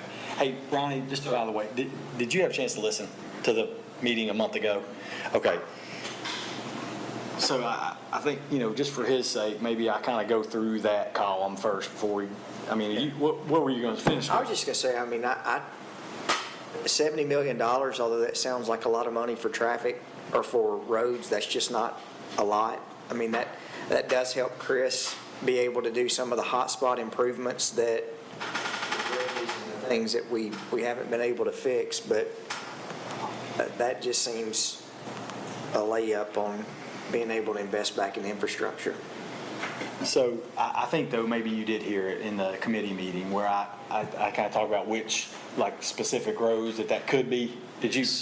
So that's really why I forgot that you might have heard that in there. But, I did go and meet with Chris Griffith and again, I'm only really telling you all that, not necessarily because I know what the perfect road we ought to build is or any of that kind of stuff, but that I did put a little bit of thought into that as it relates to, how we get that to different geographical areas, how we spread the love on that money, and where we get the most bang for our buck. Okay, so I did put that into the conversation, and it was part of how I came up with the dollar amount. Okay, so I do want you to make sure I said this to the group a month ago, was, all of these things are clearly changeable But there was some thought that was put into all these things. Yeah. Okay, there's some reason behind it. It may be dumb reasoning, but it's reason. My only thought on the traffic improvement infrastructure before we talk about different columns, those also bring economic development, but I'm not trying to muddy the water, but, you know, we, in our capital improvement plan a couple of weeks ago, we allocated $3 million for a park on the west side of town. I would not be opposed to seeing some of that taken, if we're taking $1 million away from the MED scholarship fund on the overall cost. I sure would like to see how we could progress a larger park on the west side of town quicker than later. Just from an athletic standpoint on ball fields and those things, because we know that we're woefully behind that. Maybe that's something we discuss on the CIP side, but if this allowed us to give a kickstart to that we could do that. The only negative with that is you're bringing on an asset that's going to cost you money every single year as opposed to the roads. So I did miss that conversation. I had a couple questions about, because I think I was on that hiking trip. Did we talk about, specifically with this column, did we talk about, was the concept brought up of, hey, if we know, and so Craig, don't throw anything at me, staff don't throw anything at me, but if we know we're setting these dollars out there, we're going to give them and allocate them to traffic, what impact does that have on the budget process, on the CIP process? That, staff becomes dependent upon those dollars because they know they're there, therefore we reshuffle spending where other spending can be done because we know these dollars are here. Was that discussion had at all? No. So frankly, that's a concern for me. I'm not suggesting it's a big enough concern that we should do something different, turn left. But, I do know just in human behavior, if the staff knows they have those dollars coming in, it will change the CIP behavior. It will change the budget behavior. Now, we may say, dang straight, that's exactly what we wanted to do because of the point Shane made. But, I would be one, again, to the items on the left. I'd rather that money come to the general fund. I'd rather that money because I've got some comments to make about the smoothing of that too later as we kind of dive through this. But I'd rather pull that into the general fund and for each budget year, each CIP year, for the staff to have to decide what can we afford based on the tax base, based on the sales. You mean move it into the trust? Yes, move it into the trust. Move it into the general fund. Sorry, move it into the trust so that the trust can fund the general fund. Because if we pull it out there, in my mind, and everybody may not agree with this, it's front load spending. We know we've got that. So now what can we do with our tax dollars that we're collecting? What can we do with our sales tax dollars? I think that not because people are programmed to want to spend more money, but when we have more money, we spend more money. There's always something to spend more money on. So here's what I'll tell you in my mind of this and kind of why I felt like, all right, this is worthwhile and okay. And these are all things that I think we all sort of share some concern and really, look, frankly, we wouldn't be talking about protecting some number in here that's really substantial, whether it's 240 or 290, right, or 280, it's substantial that we're trying to protect. If we weren't all a little wired to feel a little worried about what impact does that have. So for me on this one, the reason that I'm comfortable boning up, and look, I've said all along that I would be kind of willing to treat the kind of interest number different than the corpus number. Right. Which, again, that's part of where this comes from, right? It's no accident that number is less than the interest amount that we're going to get. But it's also no accident that this is also an amount that we have budgeted in our CIP next year already. We've already done a CIP for this entire amount for roads only. Recall we did 60 or 70 million bucks, 60 or 70% of it was roads. Hell, we've spent that much in our next year's CIP on roads already.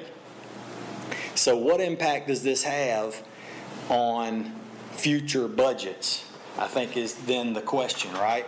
Well, I think for next year's CIP, and this is something I actually brought up that day because we actually voted on the CIP the same meeting, okay, was I asked Aaron and Craig during the meeting to, well, look, instead of us voting on the CIP and then we're going to move into my spreadsheet, this is going to be very intertwined with the CIP, in my opinion. Right. And so let me go through this, and then we'll circle back to the CIP, which we did. Right. Okay? So here's, in my mind, what we have in front of us is already, this year and this year, and remember, actually, no, don't remember. I didn't talk about, I did. There are zeros. This thing lays out kind of funny because year 0 and year 1 have already occurred. Right. So we already have this money that we are going to say in the budget process here in a few months, are we going to borrow it to do what's in the CIP? Are we going to spend it out of this? Or are we going to do extra road projects? I mean, honestly, so for my opinion, I'm good with, and some of the projects that are coming on the 5-year CIP are what I brought up. Right. Okay? But it changed a little bit in order to try to touch the geographic areas. So it wasn't necessarily the first 4 projects on the list, but it was 4 out of the top 6. And we got to do it around a little bit. And that's also important, not only from budget and from citizen standpoint, but from a getting the construction done standpoint. You can't do all of it in one place. So let me make this comment too. So I'm going to talk out of both sides of my mouth a little bit here to the point of what the mayor made about West Park. When I think back about, because I sat in the meetings when we got the shocking number to what West Park was going to cost. And we said, we're going to table that. Of course, that was amidst a conversation we were having related to the tax rate, having a tax increase, sales tax growth, community growth, all those kinds of things. Traffic was a part of that too. Well, the reason we didn't move forward on West Park at the time, and correct me if I'm wrong, there just wasn't enough revenue coming in to justify that being a priority expense at the time. So in my mind, as I think through selling a one-time asset, right, we're not going to get another utility, and when those projects for traffic improvement are catching us up from a system that wasn't producing enough revenue through a budget process for us to do those, so we were behind. I'm not for taking those one-time dollars and fixing what I think were problems that were occurring because we didn't have enough revenue. So that's a philosophical thing in my mind. Yeah, and I'm okay with it, actually. But to what Shane's saying, if we think that the West Park is a priority and that's a one-time situation, I'd much rather roll that number up and say, we're going to say that our one-time, our luxury item with this is doing West Park, and that's a big expense that we couldn't have done, before. People will remember that. But fixing 4 or 5 or 6, 4 of the top 6, ain't nobody going to remember that's happening whatsoever. Except you missed the part. us. Except that you missed the part that we're going to have the electric bridge, which everybody's going to remember. That's true. That's very true. We're going to have a reminder. But I'm not going to belabor the point. I just wanted to mention that. Yeah, and that's where, and that's, so it's going on that fine line between, in my mind, one of the reasons that we did this was when you look at the over general fund benefit, at some point, councils 15 years from now are going to look and say, hey, this general fund benefit every year is $10 million a year. Thank you to the city councils 15 years ago for doing that. We were only getting $3 million, and out of that $10 million a year, the benefit you're getting now, oh, by the way, you're not having to borrow money, for an electric company, and you're able to say that $10 million a year maybe keeps us from having to raise taxes because we've got extra income coming in. With that coupled in our current environment, we borrowed, on our CIP, we said 60 million was our CIP. I think 78% or 76% was roads, so it was like 41 or 42 million that were getting started. I love the traffic improvement and infrastructure side, but the 10 to 5, probably can't, a lot of that on the front load end is just going to be engineering because we can't, it's not like we're going to be able to start a $10 million project next year and finish it. Chris, is that safe to say? No doubt about it. So, I would, What would happen with those dollars, by the way? Sorry, finish your sentence. yeah, I'm just saying, the infrastructure part, I think, is huge. Taking the 40 million and being able to leverage that into 70 million is also huge with TDOT. Agreed. And so I think we can't shy away from that. But also, I think, so like the last 3 years where we're saying 5, 5, and 5, who knows 6, 7 years from now what that's going to be. Right. So I personally would rather see, if we're going to sit here and we have for 20 plus years sitting on the council about finding a park on the west side of town, and we talk about it, I would rather say, okay, this is the MED park. I mean, if we're going to name it a park, it's, MED Park or have big blue lights on the sucker. Yeah. Whatever. No, just kidding. As opposed to saying, okay, look, here's a $10 million upfront cost that we're paying on engineering for a bridge that we may see in 10 years when it's built. That's just and we can afford right now, if we were able to take some of that money and front load it to building the park on the west side of town, we're still going to be able, with our current borrowing structure, to be able to have a 1.5% interest rate to be able to fund those road projects. And then, I think that's just my opinion. Well, I think we talked about that park earlier, actually trying to fund the park, because we really stepped in over our head and committed, and we need to go back and do what's right. I think I made that comment, but also goes back to infrastructure and traffic. When we start talking about traffic, one of the major things is we've been talking about Cherry Lane forever.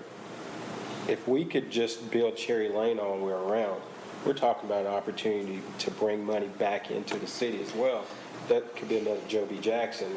And I agree with that. The only issue with that is we can handle our portion of Cherry Lane, but Chris, we don't know when we could even get the state to handle the interchange process. I mean, how long would that take, Chris? It's definitely a process. We're still 2 to 3 years out before we can start to even touch that. Just going through the environmental and the right-of-way, all that, according to the state guidelines.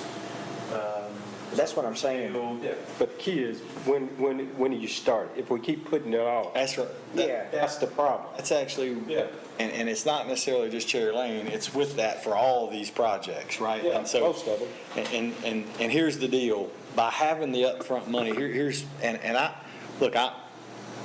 I'm not super opposed to carving off some of this to try to accelerate the West Park either, okay? I'm not saying like I'm trying to fight that, but let me at least throw out some of the things that I've thought through on this. One of the major ideas of this is obviously to get the matching dollars, the turning 40 into 70. But what that also does is that moves you up on the priority list. What it really does is moves you up on the priority list on your TDOT projects. Right now, we're running one per year. You talk about catching up. Yeah. I mean, we aren't going to catch up unless we go at this thing and fund it up. Can you go over the 4 projects you had on again? Yeah, so let me explain something else first, because I want to finish my flow. But so what that does is not only gives us an actual chance to get these projects done in the next 10 years, right? Because we get them moved up on the priority list, but it also saves us the extra dollars it's going to cost us that if we build it in years 4 or 5 or 6, that instead of we all sitting up here know that the reality of that is it's going to be years 12, 15, 18, right? And what's that same thing going to cost us then? It's going to be substantially more, just like it always is.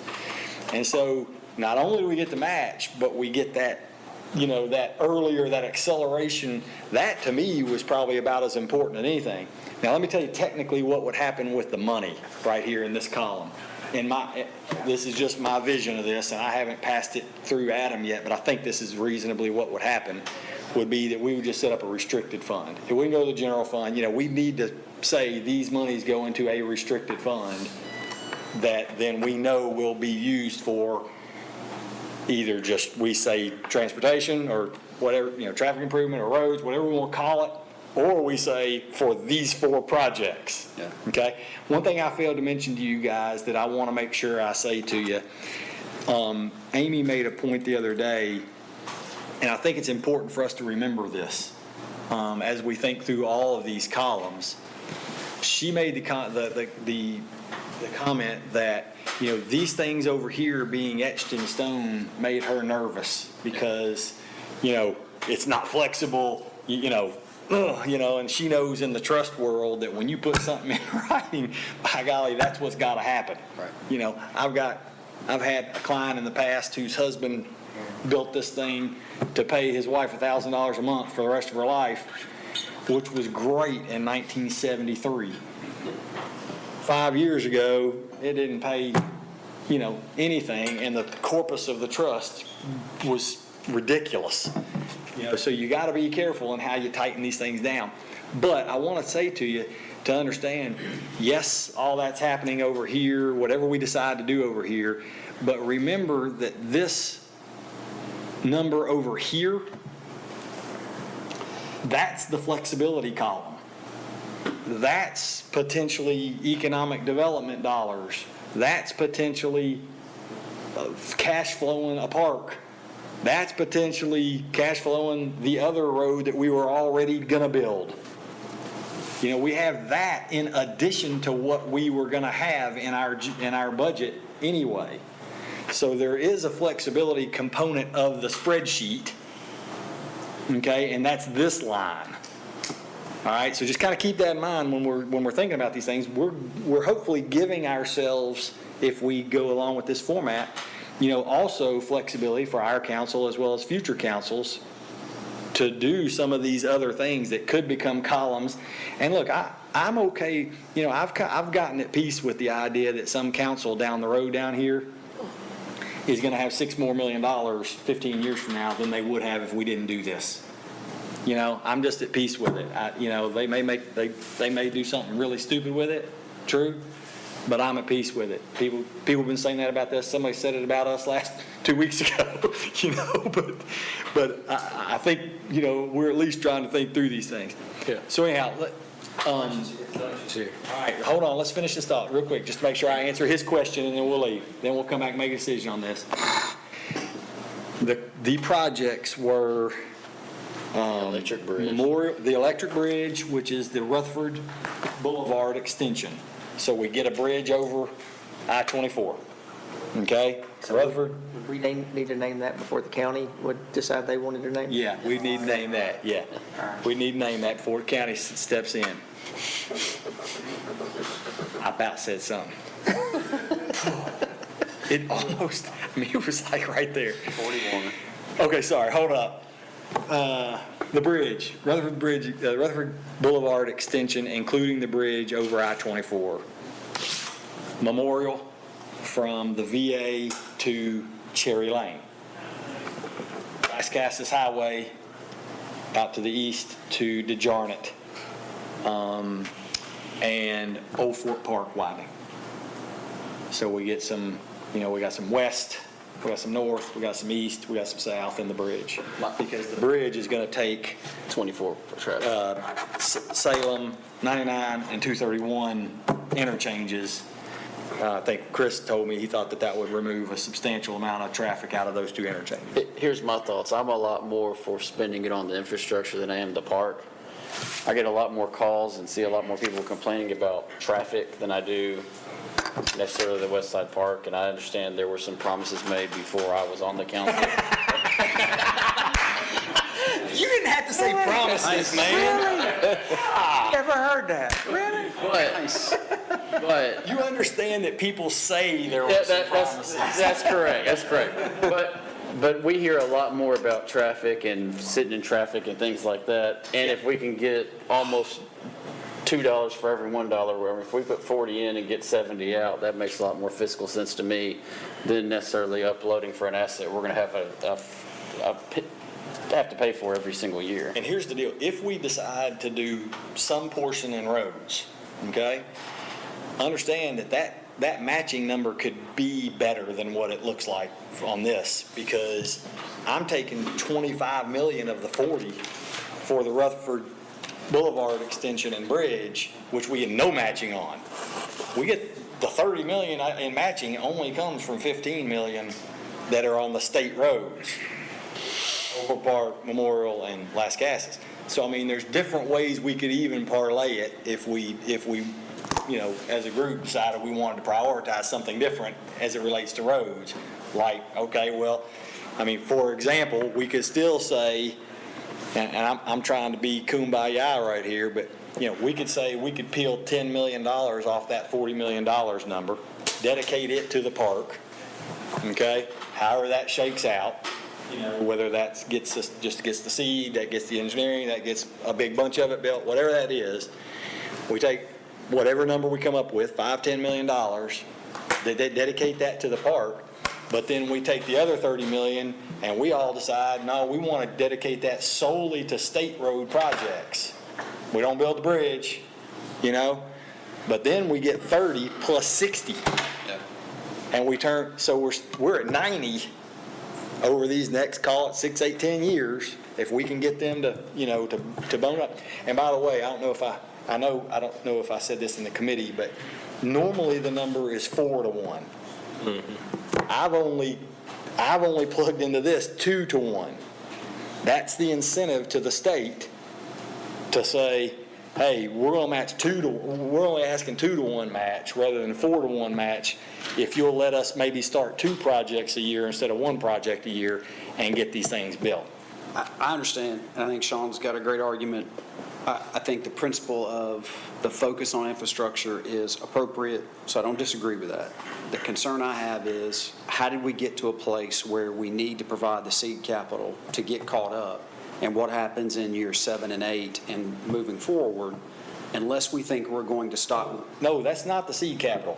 That's the total dollars it takes to build all those roads. So 20, 30, 40 million? 70 million does those 4 projects.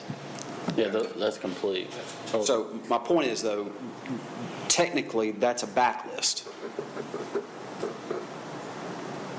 Right, so all those projects have been on the list and have not been able to be funded because there weren't. I think you could argue that. Yeah, I mean, Yeah, just hear me out as I go through that's- this. So my concern is, You can say the same thing about the park, though, Ron. You know what I'm saying? You can say that about anything that we've talked about ever in the past, right?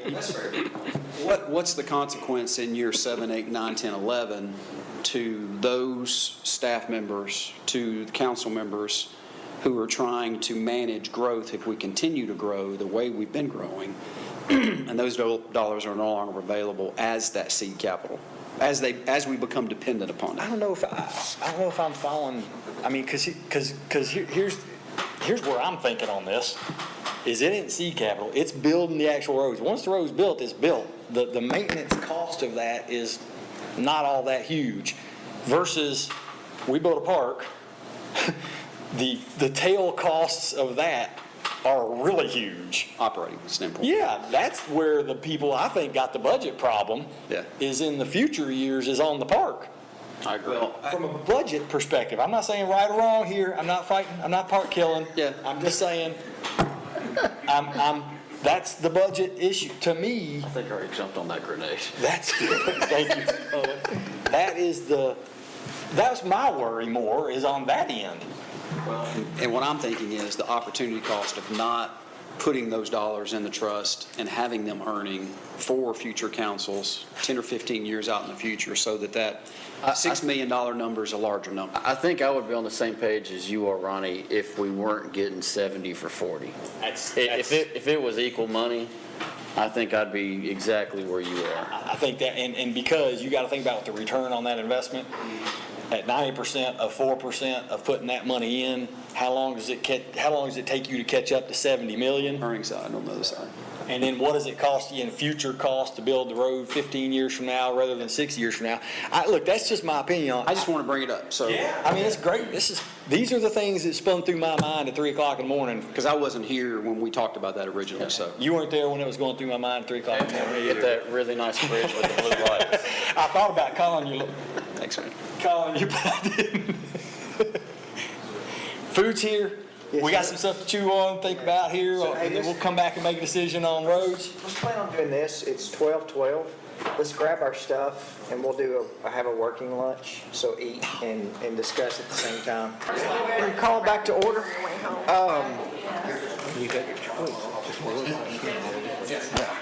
So we need to, let me get this, Rick. Is your spreadsheet still up?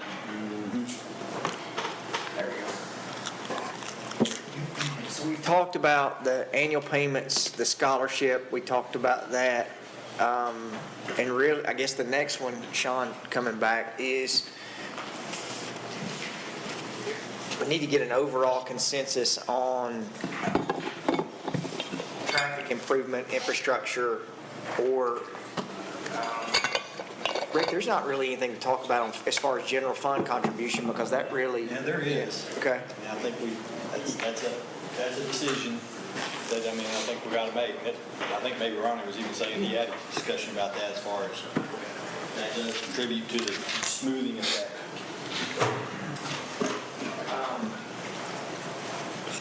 I guess we need to just make a decision on overall,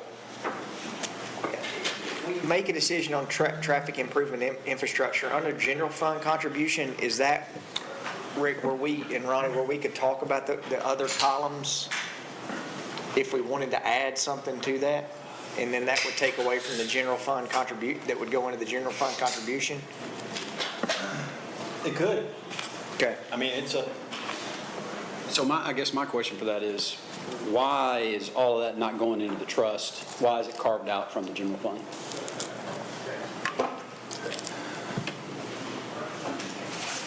Well, the main purpose of it was to,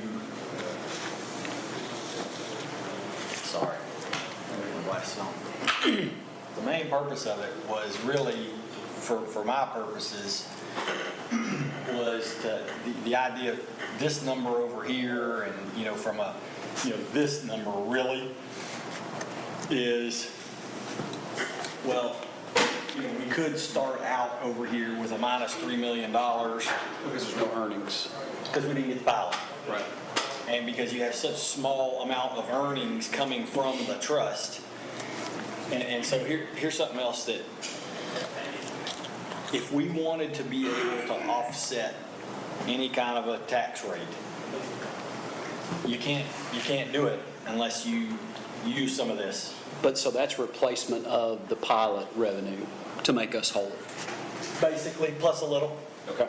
Because we could have just said, this number could have just been, let's just say, for example, this number was $3.1 million. Yep. Okay? Because we just want to make sure, oh, hey, We're replaced that. flush. Yeah, we replaced it. And so what happens there is, okay, that's an iteration I ran, by the way. So, I know what that looks like is, we have a bigger gap in this number of 3.1 million to say a 12 or 13 million. All right. Okay? What that doesn't do is, number one, it doesn't give us, from a budgeting standpoint, that puts more in the hands of future councils when you don't smooth it out. Yeah. There was part of me that wanted to make this number bigger here, which would even smooth this out more, and we take a bigger tax decrease. Sure. Because we could make this number look like 7 million all the way down, or 7 and something, 7.8 million or something. Okay? And then we could just say, all right, well, we're gonna offset all of that by a tax decrease, in which case we've not created any more flexibility. Sorry, we wouldn't have offset the whole 7 million. We would have offset the difference between the 7 million and this number. Okay, which by the way, that 3 cents that I was talking about is only the difference in this number and this number. It's this. Okay? And so, that though takes away a lot of the flexibility.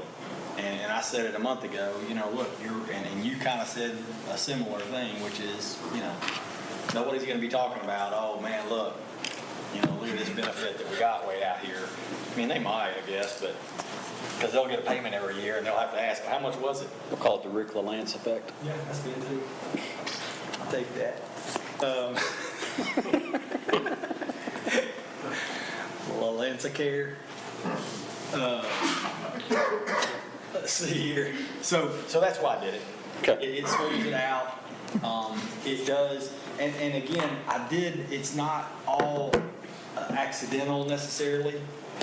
I wanted this number to get to a cumulative number that was basically close to the corpus. And I could have rounded them and changed them a little bit to make this number 250, right? Yep. Or whatever the exact number was, but I got it to that and I'm like, yep, good enough. Okay, so this stayed like what I thought, and again, I don't know if you had a chance to look at the different ones, but again, this is just the 4% return. The 6% return is obviously a little bit better in the trust balance number. It gets real big in the future years. The 1% is not as good. Yeah, I appreciate you clarifying. I didn't hear that, and so I wasn't sure, but I wouldn't want us to be in a negative position because we didn't have the pilot money, so that makes sense. Yeah.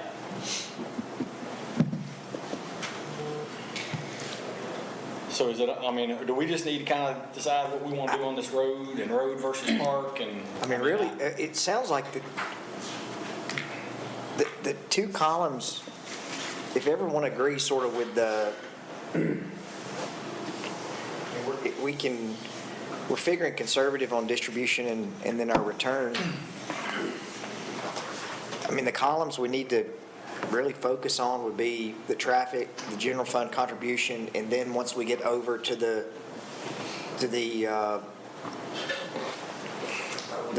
distribution would be the percentage that would be from there. And so listen, here's what something we're going to definitely have to just know when we talk about these things, especially these first couple things. If we make some changes, so the MTSU deal is not a substantive change, okay? It's not really going to change the math as I look out through here.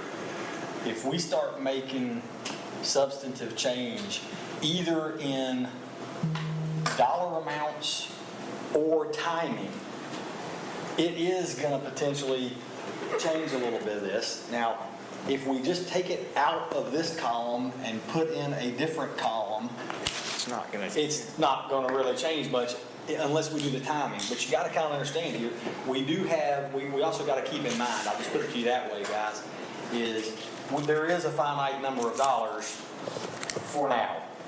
57 million or ish. Okay? 58 million. That's the only dollars we've got so far. So we can't front load or whatever all too much in here. And if we do front load, let's say and here's where I'm kind of going with this. If we did the deal where we say, all right, we're going to take 10 million off the end here and put it into a different column here, well, that's not 10 million for 10 million, that's true, but it is going to noticeably destroy, that's not the word. You're going to have to It's going to diminish this number substantially, right? The first trust contribution is going to go way down the more we spend. You're really going to have to take it out of, so the MTSU scholarship fund, that million, or your first 2 years, that 15, those are the numbers that you can sort of. Those are definitely the easier ones. Yeah. I'll put it to you that way. I don't think we have to say that, but it's definitely the easier ones. If we start getting 20 million off this and trying to cram it up here into this number, it's gonna make it a lot more difficult. And because what happens is when this number right here changes, Yeah, everything else. so does all this, which then changes, the way all this stuff flows pretty substantially. So I would say that we would want to keep these dollar amounts in these ranges, in these years, somewhat close if we want to keep all this, this kind of what-if result. But we can change it. We can pull all this out, put it in here, and it's going to change this, it's going to change, this number real substantially. And there could be an argument that, all right, well, let's change that net benefit number and let's use the income to cash flow the roads and borrow the money. Are we specifically going to say the traffic improvement infrastructure, if those dollars go to restricted account, exactly what projects those dollars can be spent for? I think we should. I think we should too. I already said I think we should last month. I think it'd be, we just say, look, we know that these are places that the road folks are saying that need to happen, that are high on the priority list, touch a lot of areas of town. I don't mind telling y'all, I think getting that bridge built, even though, I had the numbers different. To be just straight with y'all, my first several iterations of the roads, it was different because I wanted to parlay it more. Yeah. I wanted to more parlay money, the state. I wanted to get 90 million instead of 70. But I'm pretty doggone, over the weeks, I sort of changed to this whole idea of getting that bridge built, and I said it in the committee meeting the other day. The reason there's not a daggone bridge built over this interstate, it's not an interchange, is because nobody's willing to to do it because it's expensive. Yeah. And so this, to me, is a long-term memorable, and whether or not we get the credit that we might get from the electric department part or not, probably not, but I would know that would be a giant leap for mankind in Murfreesboro for a whole lot of years to come. So, I built it out. I'm just going to lay this out. We can all go through, everybody nod heads or whatever one by one. I'm good keeping it like it is. I'm certainly okay with the idea of pulling off a little bit. My number would probably be more like 5 to 10 million rather than 15 to 20 million or something to pull off, to go towards building, expanding the park or accelerating the park. My number's probably smaller. And I didn't include it in here for a reason, I reckon I'd say, but I'm okay if we, as a council, need to think that's a good idea, and I think it is a good idea. I think it's a good idea to do it. At the end of the day, we could say, we're taking that much money. And going to use that cash flow part. You can see How much debt service will that get you? How much debt will that get you? Well, if you look at over that 5-year period, it's $100 million. I think the only other comment I would make is I think 7 years out with the seed money is a long time. It is to me. May not be to everybody else.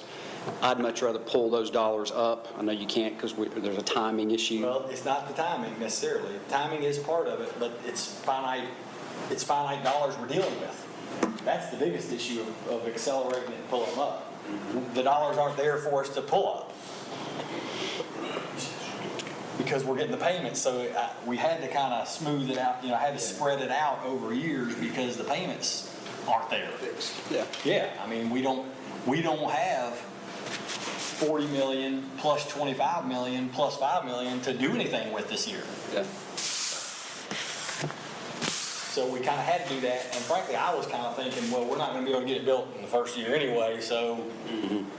Push it down. Yeah, so Even if we allocated it to a park right now, you couldn't build that park It'd be a separate restricted fund too. Yeah. That's just gonna sit there until we're ready to do it. I'm fine, this is just my opinion, I'm fine keeping it the way you've got it with the assumption that we could tell staff, if you scroll over to the net benefit number that we're saving, you know, that money doesn't go into a black hole. I mean, that's going to help us, that's going to help future councils from having to look at the possibility of having revenue increases or tax increases. But the other thing that we're not taking into account is that, you know, a year and a half from now, when we look at reappraisal, that's going to be a discussion on the tax rate based on where current property values are right now. I mean, I would expect property values over the last 4 years since we've done our last reappraisals, I mean, no telling what they're going to be up. So that's going to be another discussion that councilors are going to have. But I think we can argue now with the net benefit off this that we could afford over the next 3 or 4 years to leverage that net benefit number to get something built on the west side of town. Let me mention one other thing that's just, I mean, you know, we've been talking about it in this way because it's, I think, the way somebody brought it up. But, you know, there could be a 9, 4, 4, 4, 4, 4, and be a 1, 1, 1, 1, 1. You know, I mean, there could be an 8, 3, 3, 3, 3, 3. You know, I mean, there's a couple other ways we could get there to where, you know, we're not necessarily moving it, you know, pulling it all up to the top, but we're spreading it amongst a different column. I mean, you know, that is the Andy idea, was, you know, adding in columns here, but, you know, look, that's what we're here for, is to, you know, we're here to decide whether or not there ought to be more columns or not. And if West Park's one of those columns that we're all willing to do, you know. My overall, I love this. And I'm just going to sound like beating a dead horse. The traffic improvement, I think, is huge to be able to leverage it. But the minute that we get that bridge built over 24, that's not going to stop someone from complaining about the traffic on River Rock and Cason Lane. I mean, so, you know, it's what I'm saying is, I just think if there is a way that there's a mixture of the benefit of the added recreation spot that we don't have right now, that's something tangible that residents would say, wow, we got this because of this decision was made, as opposed to most people are not going to look at the benefit of building a road. They're just going to say, well, traffic's still busy in Murfreesboro, but we've got another place that we can. Here's a million right here. Look, what about instead of putting that in the trust, and we take that number, that's automatic part. And then maybe we carve these numbers down a slice, and what we do, because again, we know it's going to be difficult to get it formulated this way anyway, is we say, okay, let's make this a 7, you know, or, you know, whatever we got. You know, I think we got $3 million in the budget this year for the park, if I remember right. Don't we have $3 million in the CIP? I mean, Yeah, I think that's right. it was We do. 3 something. Yeah, it's 3. I think the other thing that's hard is what's the park look like and what are we going to do, so that, you know, we hadn't really made a decision about that yet, which is hard. Now, that didn't mean we can't build something in for it, but it's hard to know exactly what we're going to get, because like Bill said earlier, if that $10 million number said bridge over 24, I'd say I'm fine with it. But I'm just looking at $10 million. So that didn't make me feel great, because I don't know where it's going. And I said a month ago that I felt like we say what projects it is, it's in a restricted fund that lists, you know, and here's what they are. To Shane's point, if a park is up there as a column, I'm okay with the park being up there as a column. I think maybe something that we could look at to put in a, Instead of the scholarships. yeah. Just remember, I mean, we don't just put money out. You're going to see it at some point. You're going to see exactly what the money is going for and what you're going to spend it for, and council's going to make a decision for it. So, I mean, you could put it in here, but it's not like we're going to spend the money and you're not going to know what it is. Ultimately, the thing we have to look at from almost like a business plan and pro forma, it's not that we're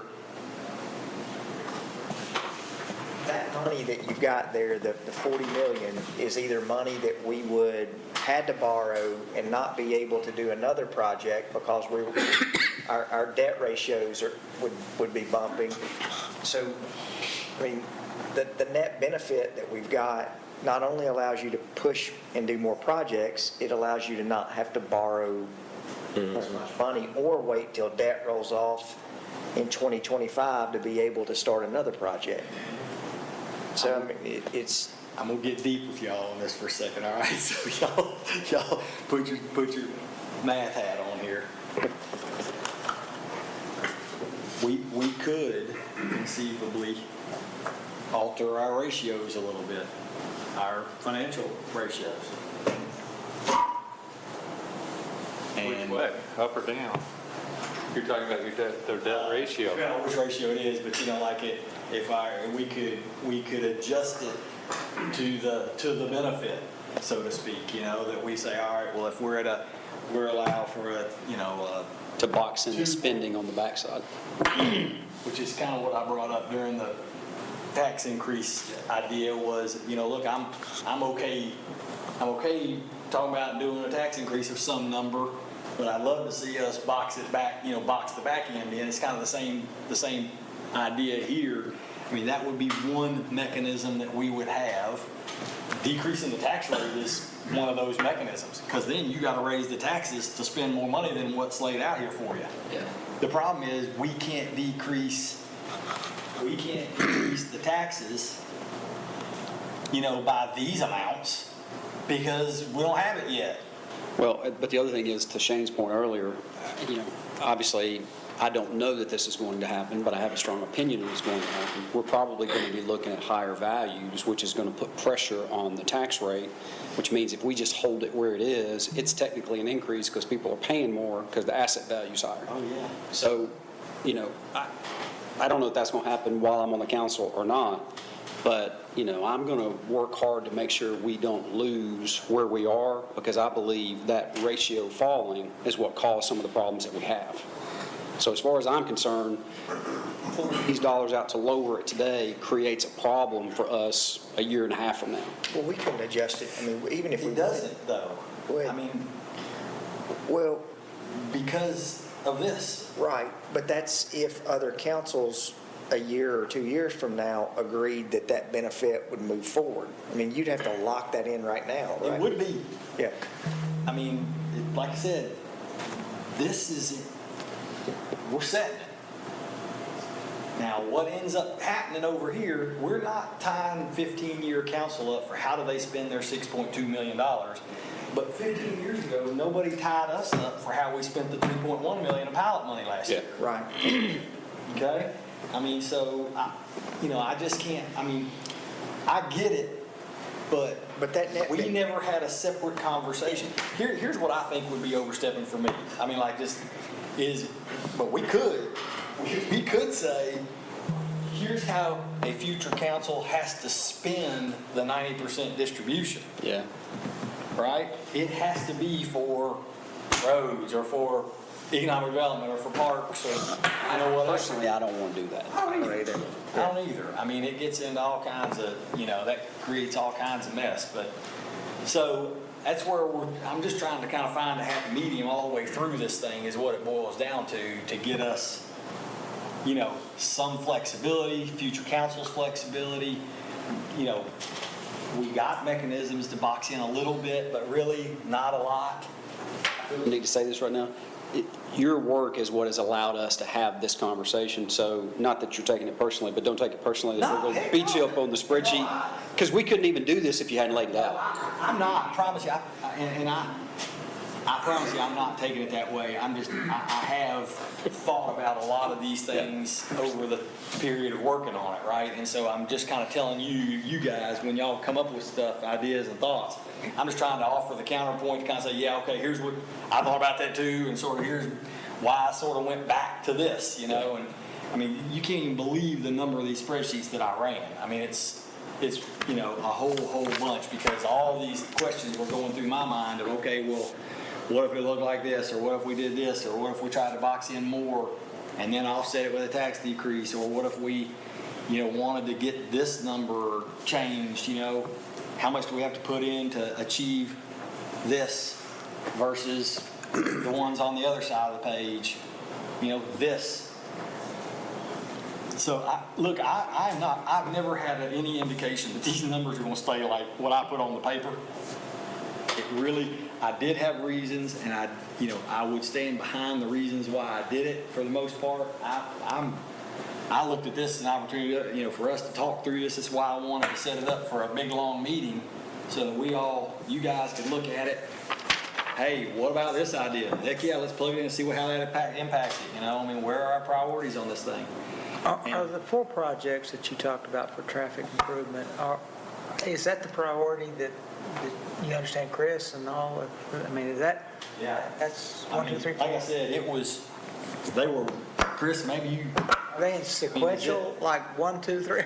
Is the bridge first? Because the benefit part that we were talking about with shared money is not going to be on that bridge project, is it? Is there? No. There's no shared money. No shared money on the bridge. That's 100% city. There's not really any incentive to get TDOT to participate in that, since it's not a state route, or it's not really connected directly to an interchange.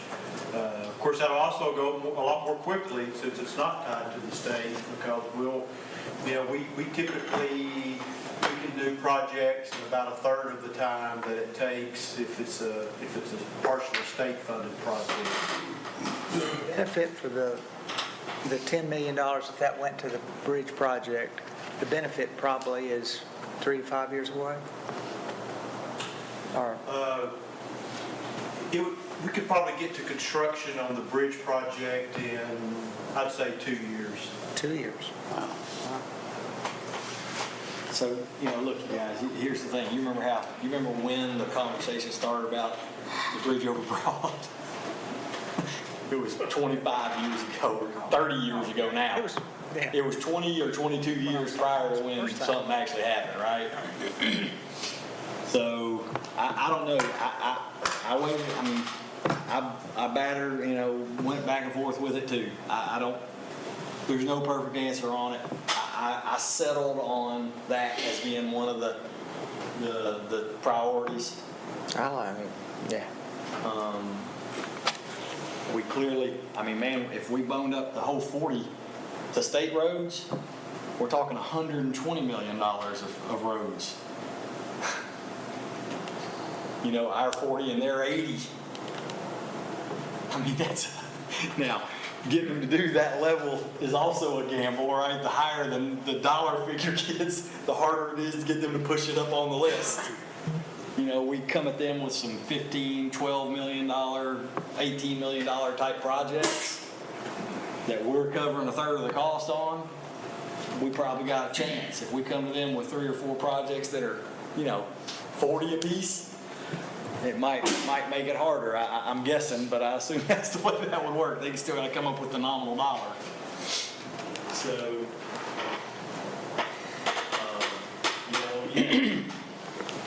here's the part that I want to make sure, and especially in Ronnie's kind of thought process of priority, right? As far as, I think one of the directions he was going with that, and I don't put words in his mouth, but is that if this wasn't a priority before this, should it be a priority to us today, right? So the one thing that I think we got to sort of, I think we'll get some grief over this, honestly, and people are going to argue about whatever we do here, right? But, would somebody say, well, you didn't have a priority of this before? Well, look, we did have a priority of a bridge over the interstate. We've been talking about it for years, but because it's so outlandish in cost, it goes lower on the priority list because we're trying to get done what we can get done in a financially feasible, responsible way. And now we have we have an avenue, whether we spend it or not. I'm going to tell you guys, in my mind, that $50 million of interest is super duper giant bonus money as far as I'm concerned. And the reason I say that is because you can't get 3.3% in the municipal world, not even anywhere close to that. If they'd have just paid us the whole $250 all at once, we'd be going backwards from what they're paying us. Period. Unless we can get the prudent investor, okay? But, so that 3.3, that's why I'm also been okay, a little bit more philosophically okay with sort of spending that interest money. And that was kind of as fast as I thought we could spend it and as much. Can I ask you a question? Did you, kind of thinking through the logic as far as how you went through this, the general fund contribution, is that a plug number that you started and worked backwards on everything else, or did you work? Do you remember? No. Because that's about 60. I don't think I started from there and worked backwards. I didn't know if that 5 million in your mind was the number that instead of the 3.1, that's where we needed to be. I started at 3.1. Okay.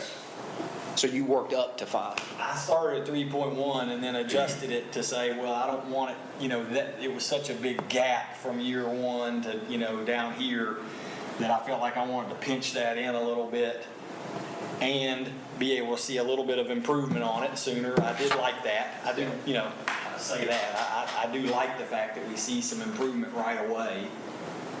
But again, I've been willing to say I'll offset it so that we're not spending money that we wouldn't have been spending anyway. But I'm okay keeping it too, because look, I think, frankly, I think especially in these, I touched it. Especially in these 2 years, I think we'll make good decisions with it. What happens after that, I don't know. But that's the only thing we can offset anyway. We can't be offsetting these numbers because we don't know what they're going to be.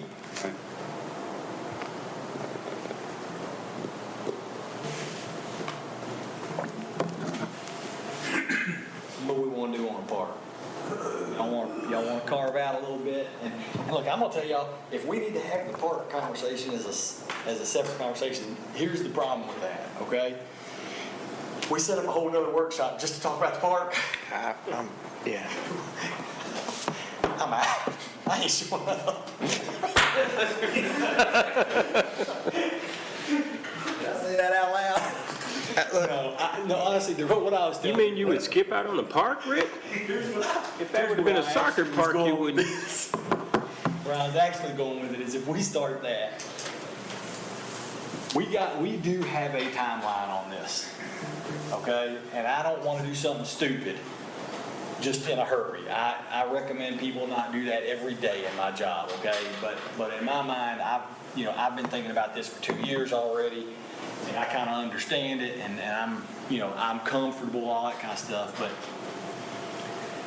if we start talking about exactly what's a park going to look like, I think that's going to create a lot of problems, just honestly. And what I would tell you is, I'd rather us take it from the approach of how many dollars are we willing to dedicate to a park, instead of going out there and finding out how many aquatic centers do you think we need, and how many ball fields does everybody in our city think we need. We know, our staff knows, we've already done the studies, we've already had the meetings, right? But the reality is, what can we afford? That's what it boils down to. What can we afford? And so we got a little bit extra to afford.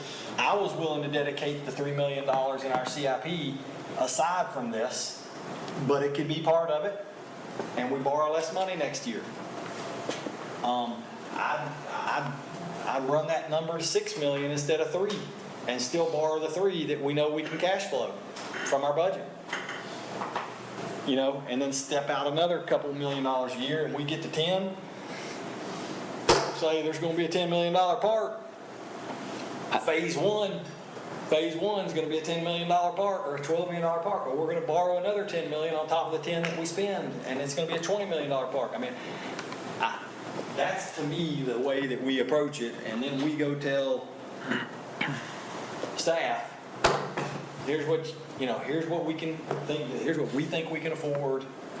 Now let's go get the best we can get, the most we can get for that money, instead of bringing us back a $60 million project that we promised. Kurt. Is that what I did? Thank you. Are we talking about the ice rink? Is that what we're talking about?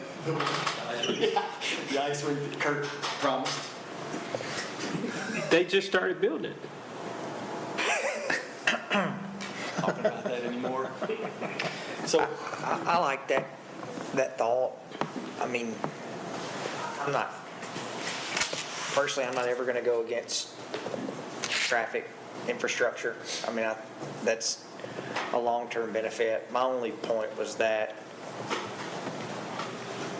it's like asking your kids to eat vegetables and then telling them it's going to be better for them when they turn 20 and they're only 9. They just don't understand that benefit right now.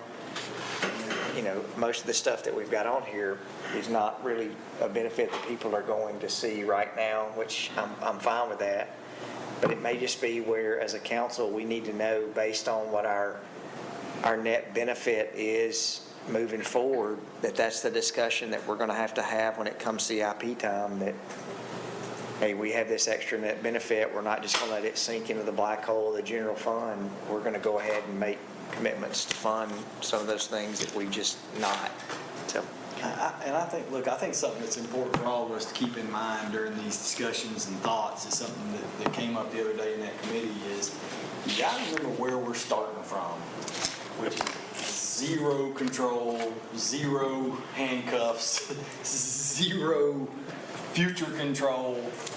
You know, so if we get this to a point where we've got it into a pretty good spot, you know, where we've dedicated a pretty doggone good chunk of it, that makes me a lot more comfortable than if we get to a point where we just sit in here and we can't, you know, get this thing figured out, and we just say, okay, well then it just all goes to the general fund, and we're just going to spend our $17 million a year how we spend it, and somebody else is going to spend their $17 million until it's gone. So, look, I personally, you know, I was getting to the point of being ready to start looking at park funding in the CIP and in our budget, you know, over the next year, 2 or 3 to get something started on the west side. I was personally okay seeing that in the CIP, for example, okay? Aside from this. I think we could probably manage it through our original budget, so it doesn't necessarily have to be in here, but I think it would accelerate it. So I think what we got to do is just sort of decide, you know, and look, there's a little bit more fluff in here. Well, That number could be less. You know, we could take $2, $3, $5 million off this number. Yeah, I know, but it's a. I would be closer to pull some of that general fund contribution down, because at $5 million, we're about 60% above what the 3.1 was. Yeah. I'd pull it down. I'd pull traffic and infrastructure down and load it into the park category before I would take the long-term money down. So this is what I just jotted down, that, and I wouldn't do this for the next 6 years, I mean for the entire 6 years, but I put that for traffic, year 1 it would be 8, and then year 0 would be 8, year 1, 2, 3 would be 4. So that would pick up roughly $5 million on top of the million that was there. So you'd have $6 million on top of the 3 that we've already funded. You're pretty dang close to $10 million for a park. Can I throw something else at y'all that I forgot to mention too that did go through my mind? We also have to be careful about how specific this looks, because that is not likely how it shakes out. Yeah. Yeah. It's going to be a 3 and an 11 and a 2 and a 14. You know, it's going to look like that likely. Okay? Now, we can fund that restricted account in this way. Right. All right? So what we have to be making the decision on is not putting it in the budget that it pays for the actual. So even if we did list out the projects, we couldn't say that this is how it's going to be. So Dollar amount. How about it's if how we fund the restricted account. How about if we just said,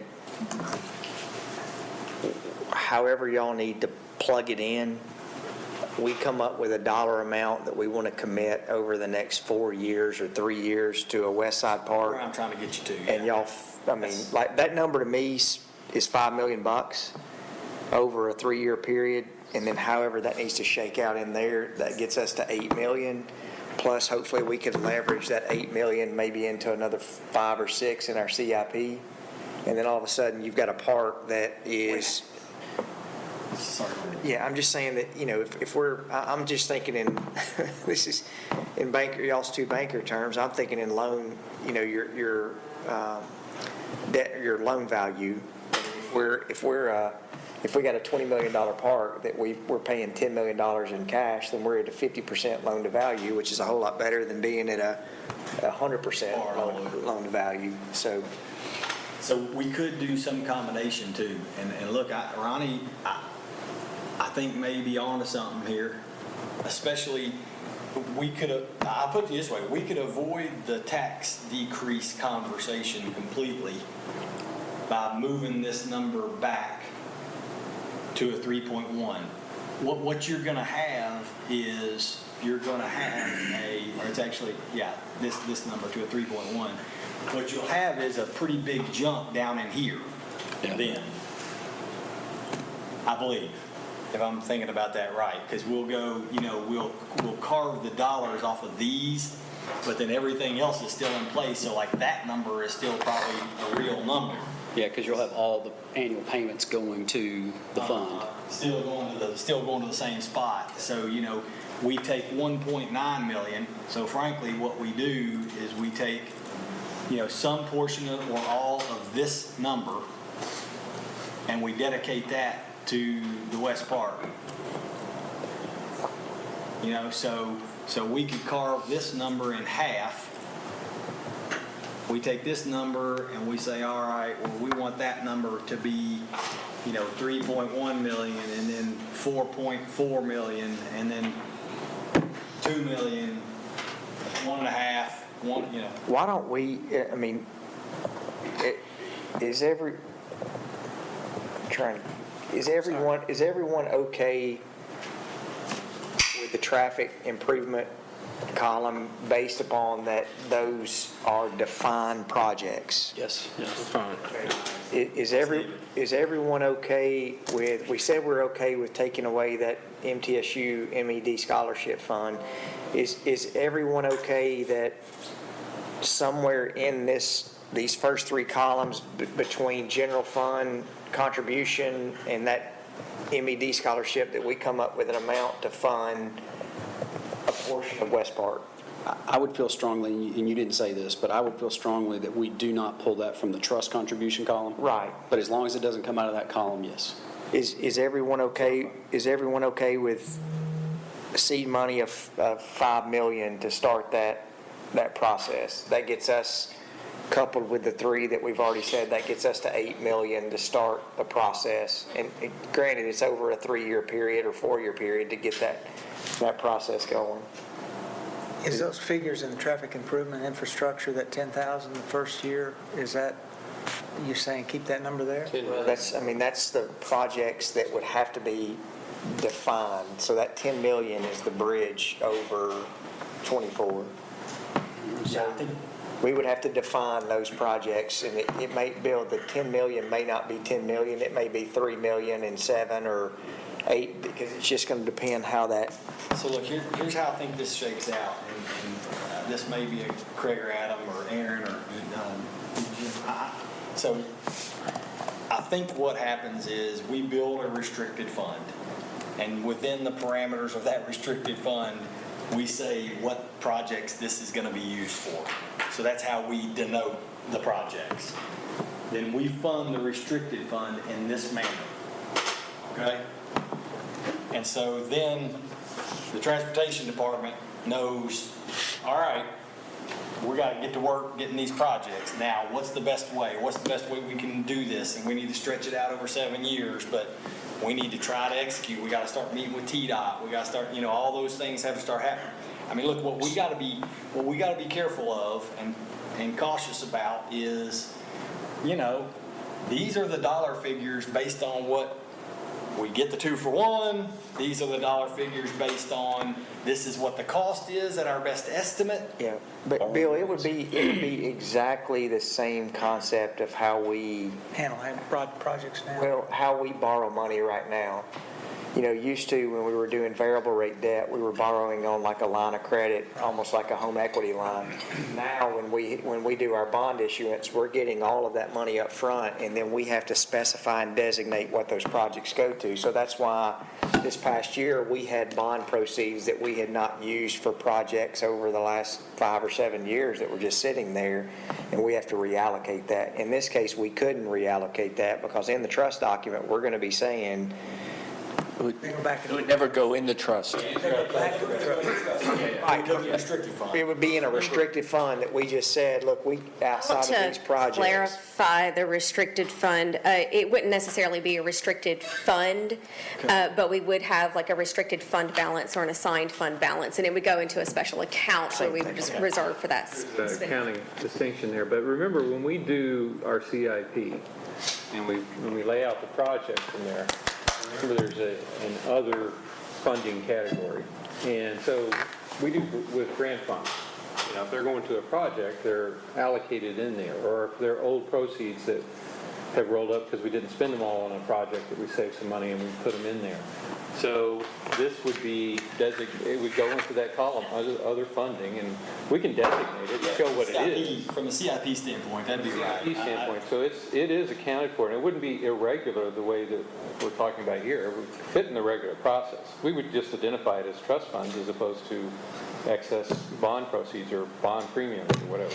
So really, under what we're talking about, Bill, the only category that would be added, column that would be added, would be that we would have the traffic improvement infrastructure, a West Park column, and then part of that West Park column would have to be funded somehow under that general fund contribution over the next 3 or 4 years. That would need to be I can worked from do there. that.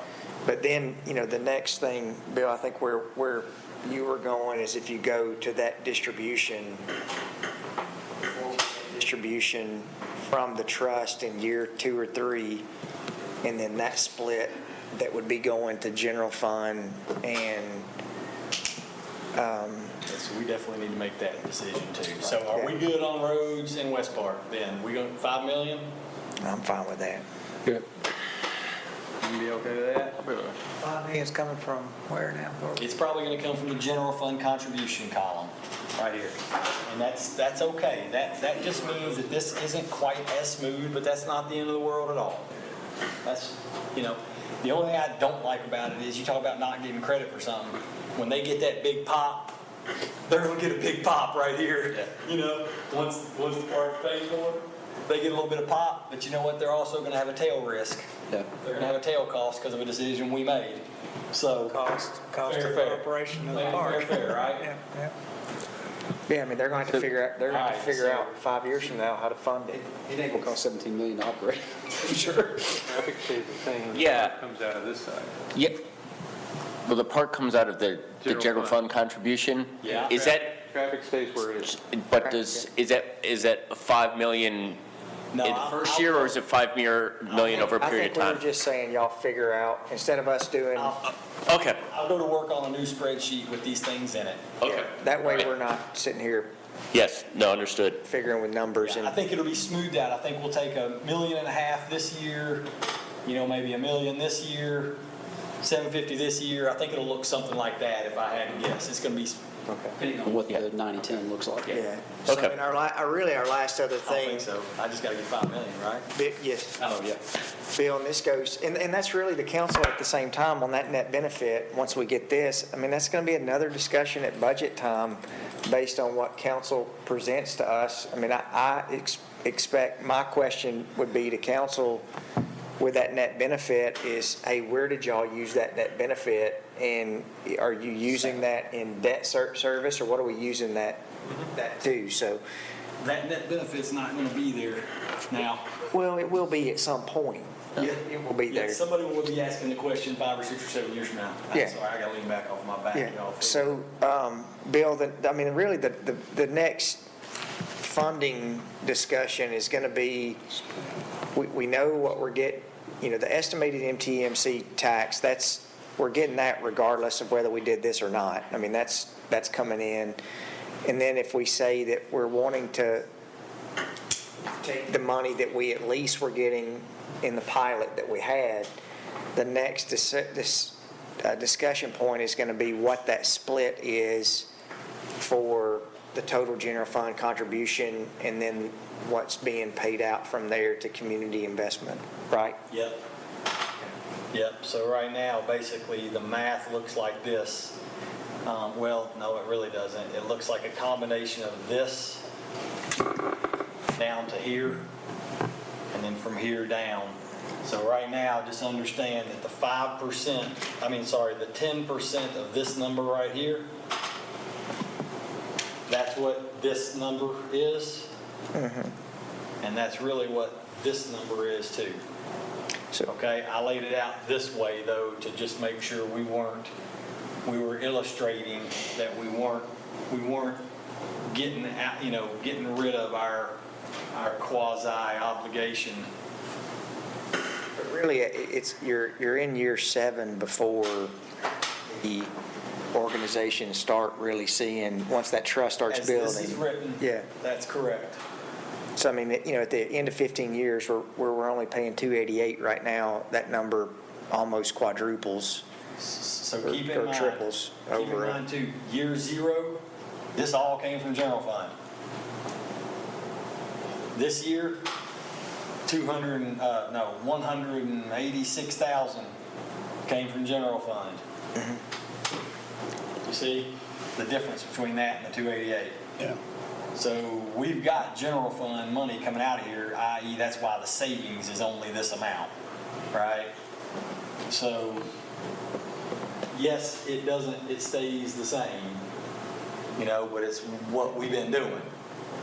But certainly we could manufacture a way that this number goes higher, not only in the beginning, but higher out through here as well. If we decided we wanted to do that. That would be another one of the things that I'll have to factor in to what we do here and moving money for the park, because it's just math. If we want to make this number bigger, we're going to need, in the first few years, we're going to need to make that, we're going to have to come up with that money from somewhere. Now, mathematically speaking, just for easy math, I'm not saying I think this is the right number, I'm just saying for easy math, if we move that to an 80-20 split, okay? So instead of a 90-10, we go to an 80-20, well, your 20% is going to be $430,000 in year 5, which would be easily more than this, okay? $350,000 in year 4. We're above it already. But if we want to be above it, over here, we got to pay for it out of general fund. Reallocation. Or out of our current general fund. Like, forget about all this. Just we pay for it out of our normal money, We could pull it out of here, too. I could certainly show the impact of it. So I think what you're, getting at is, it's, to me, I felt like it was very important to see that we were giving this thing a chance to grow substantially off the level. What's the sum of that column? Just highlight them all, it'll add it. Just highlight all of them, it'll be on the bottom. I got to right. see the columns before I highlight. 7 million. I mean, Why are Bill, Rick I so think, angry? when we talk about this right now, Stop hurrying me, man. if we average out, roughly $300,000 over a 15-year period, that's roughly $4.5 million is what we're doing right now. And if we say that over a 15-year period, based on this decision, we're now going to be giving $7.3 million, you're basically doubling the amount that we're giving to strategic partnerships over a 15-year period, although it's not happening in the first 5 or 6 years, it's really happening on the back end.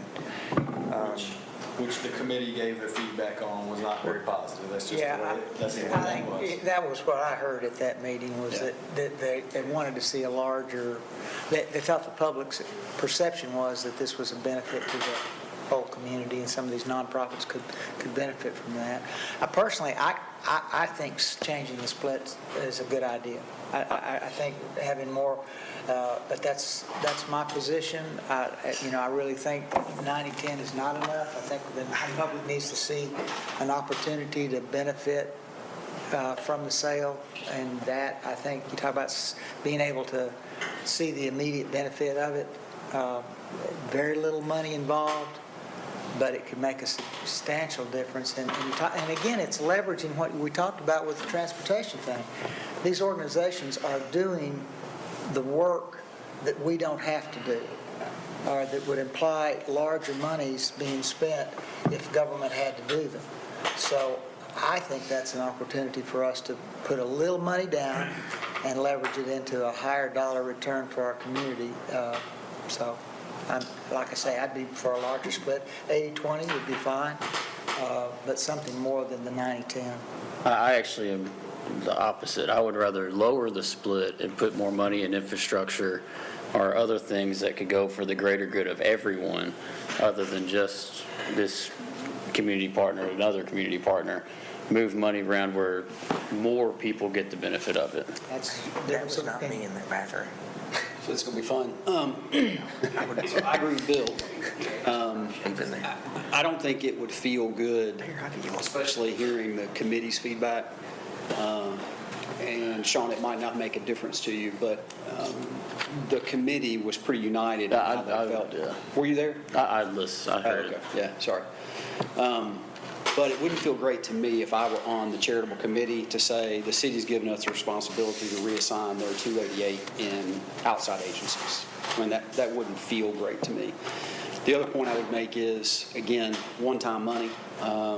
The source of these proceeds, won't ever happen again. We'll never have an opportunity like that again. And frankly, and this may be somewhat self-serving in the sense of looking at trying to help the city long-term, but I think being able to shift this responsibility to the charitable board is a unique opportunity. I think that saves us down the line, helps protect those that are in the positions that we're in being, pursued to do good things for the community, which we want to do, but as always, there's an unlimited number of good things to do for the community. And so I agree with Bill. We can agree or disagree. We can split the conversation between, instead of 10, 15, or 20. But when you look at what the general fund's going to benefit from 15 years out, I think there are resources to do that. So, and that's a little different position than I had originally, so I'll acknowledge that too. But a lot of that's being influenced by listening to that committee and having participated in some of those conversations. And I just don't think we'll have the opportunity to do something like this again. And the other distinction, and we can debate this, but we got to remember these are not tax dollars. True. These are not tax dollars. Now, we can debate that, but in my view, they're not tax dollars. That's the end of my I comment. don't know if we need to debate it. I will debate it with you if you want to, but I think we're getting ready to get this thing wrapped here. And don't need to go into this if we're getting this close. But, so, Kurt, where are you at on the 90-10 or what, you want to be bigger, smaller, same? Got a phone call. Never mind. I'm good. No, I'm good with the 90-10. I missed what Sean said. Yeah, Sean said that I was thinking 92. I was thinking 92.8 or 92.10 was basically my basis. I was actually for peeling back to like a 92.8 to put more money towards infrastructure. I would be fine keeping a 90-10 split if we had the ability maybe to front load, I'm not saying a ton more, but a little more, just from the standpoint that is the 288, I don't know what that number is, but maybe front-loading that number a little bit What is more. that number when it goes from 80/20? To 80/20? I mean, yeah, all you gotta really do is double this number right here, Yeah. double this. So we don't quite get there until, out in here, as far as really seeing a difference. So I think what Shane's saying is we front-loaded a little bit up here with some other category, with some other funding mechanism. I will tell you, we have to keep in mind to a degree that we're taking this, we're coming up with what we think we want to have happen. We got to take this to a different body to get it approved. The comptroller, the legislature, all that kind of stuff. And there are some tax reasons to believe that the higher that number is, probably the more likely it is that they approve it. Yeah. Well, in that case, instead of front-loading it, I would even say I would be fine going maybe like to an 85-15 split. That's a decent compromise, but that would show that number's a little more. So I think what we could do, Would the 85-15 be better than the 90-10 going there? Yeah, can I give you, I think Yeah. what is even a better compromise? Yeah. I think what we can do is front-load it a little bit here, run it to an 85-15, and then we can, so it's both. We fund up the beginning of it a little bit to go ahead and double the number. So for example, if we take that number to 500,000 in year one, from 288, we get it to 500,000 until 15% gets us to 500,000 somewhere in here, and then it continues to grow or whatever, right? I mean, Yeah, okay, so yeah, we could, okay. we could build it out that way. It's never going to happen that way, guys. So we got to make sure that we're accounting for all this stuff, and that's going to be a little bit of a hard job for staff as we. Really, it might be up to Jennifer, but we're going to have to make sure we got that, because some of this, remember, is going to be coming from our budget. And that's where I'm coming from about Right. the split, because if you look at it, I know this, I'm not going to get into semantics of Ronnie about this isn't tax dollars. But if this was just general budget money, not trust money or whatever, would we want to spend more money in general funds to give more money to charity going down the road? Or would we rather use it for general fund stuff to take care of stuff we have to do on an everyday basis? I agree with you, because I would, for 10 years, we've not increased that community investment contributions, and y'all have heard me say this, it's really uncomfortable when we're sitting in the meeting and a council member brings up to raise a certain charity because no one wants to be the person to say that you don't want to support a charity, so that makes it tough. But I also think we have to, Sean, I think we also have to temper that with the difference between a 4%, 6%, and a 7% return if we didn't get that No, pre-pastoral. I'm all for all that, So yeah. I think that's where maybe that compromise is. I'm totally in agreement with Yeah. all of that. I mean, the difference is, man, this is one of those things where the way that I can be okay with the number and this number being higher, and really just kind of, sometimes you got to make investments in order to get a better number. And here's the deal, man. If we pop that number up, not prop it up, that's a bad word, but if we bump this number up, it's the difference between that. Look at the earnings on this money. Yeah, I dig it. It's good. Yeah, 9.8 versus 2. Yeah. Or go to 6. We're giving, we give away an extra $500,000 in year 15, yeah, but we're making an extra $7 million. Yeah, no, I'm all for In that. earnings. So really what we're, kind of trading here is, Future dollars. And Sean, we're trading investment return for more charitable dollars, and frankly, I think if that gives us the capability to make more dollars, which, ends up giving us the capability to do all this. Sean, where I'm with you, I get that, I mean, totally, yeah. you know, I think it's really, and it's not to get into more of a philosophical, it's really hard from the elected official side to be sitting with 75 organizations in front of you all asking for money when right now, every new organization, we only give $2,500. And it's with the assumption that maybe after 1 year that they can come back and ask for more money.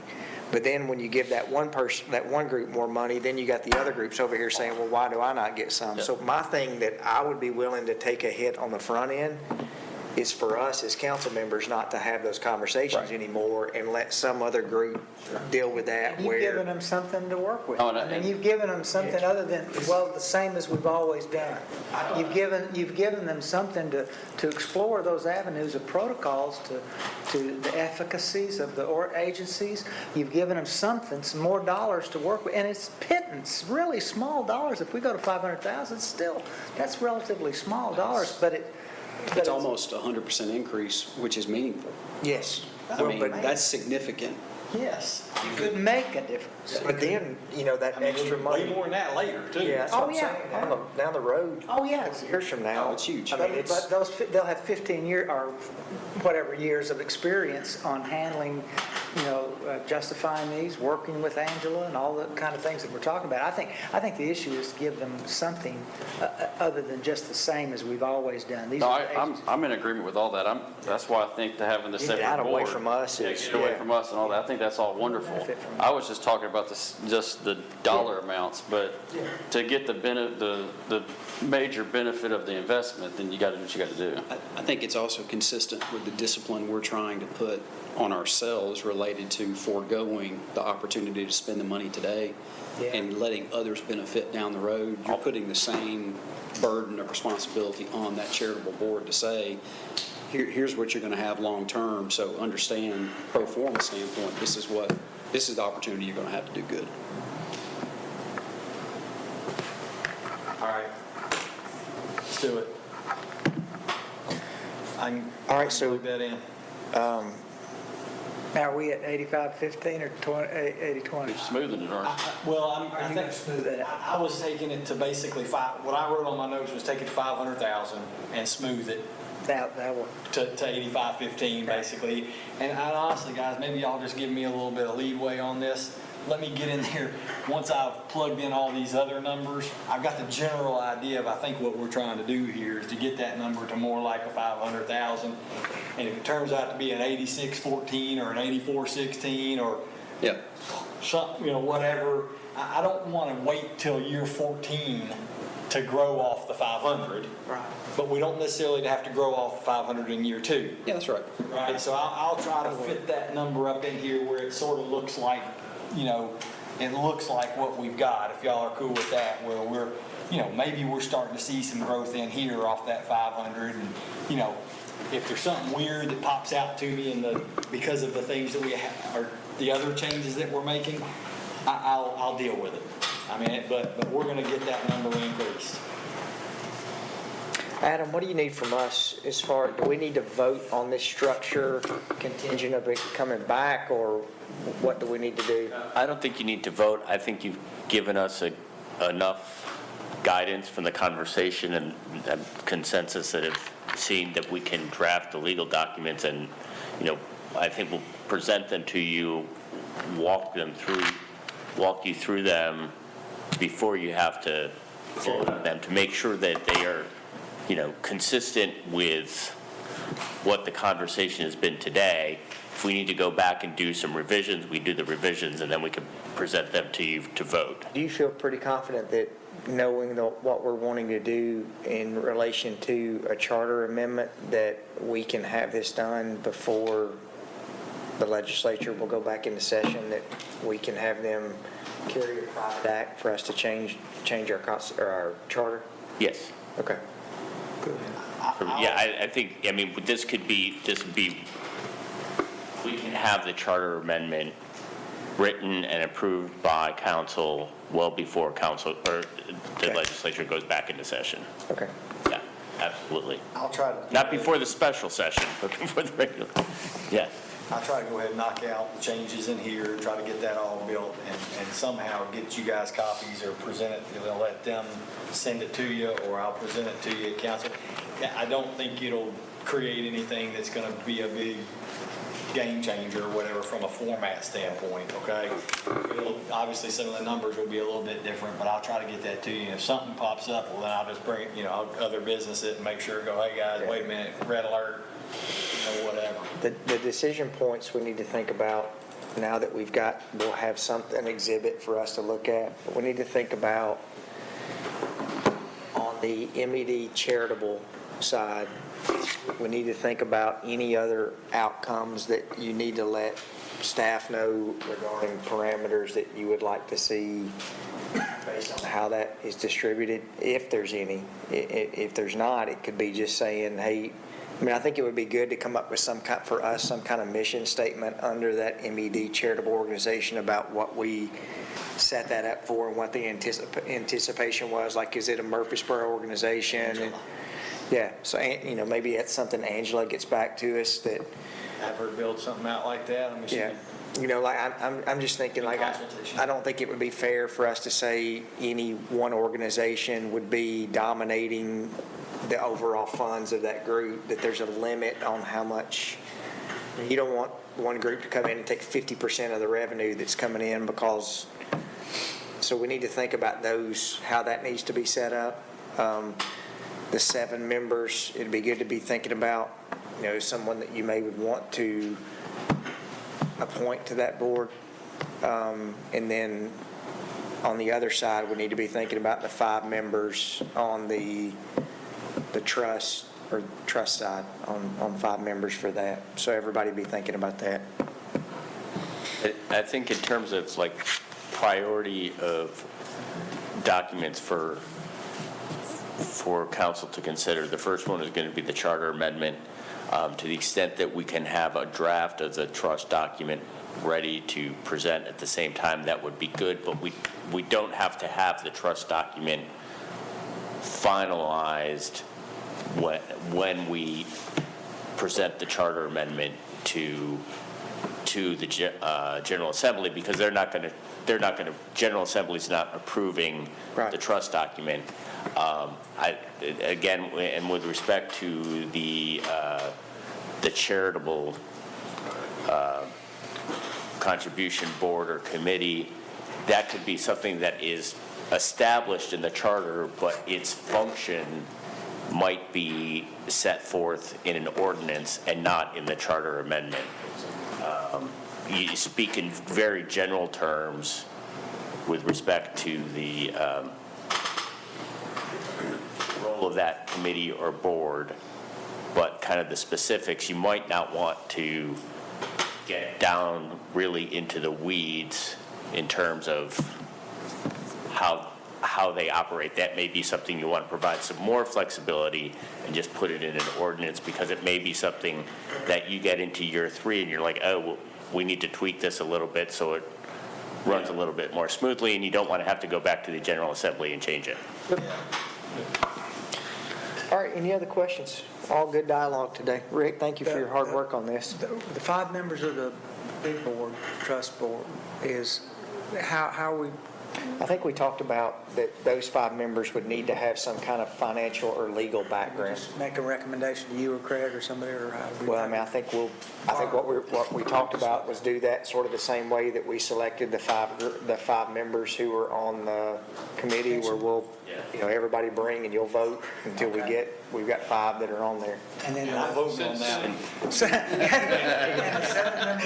There's 7 members on the charitable board, is that what? Members on the charitable board, everybody can suggest one, and then we'll, That's how we start in staggered with terms. staggering. If people send names to Brenda, then we can contact them and have them send resumes and fill out That applications. makes So you have sense. some information. Yeah, you need to have some information. Perfect for that board, too. Who? The charitable board. There's one guy who's real interested. If he'll serve. I don't know, we'll see. Bill, to answer your prior question about how people are appointed to the pension committee, it simply says that the employer appoints them, which means the employer is the city of Murfreesboro, and without any more specificity, it means city council appoints them. It doesn't say how people are nominated. So I think that is kind of, the practice, I think, has been the mayor nominates them and council approves.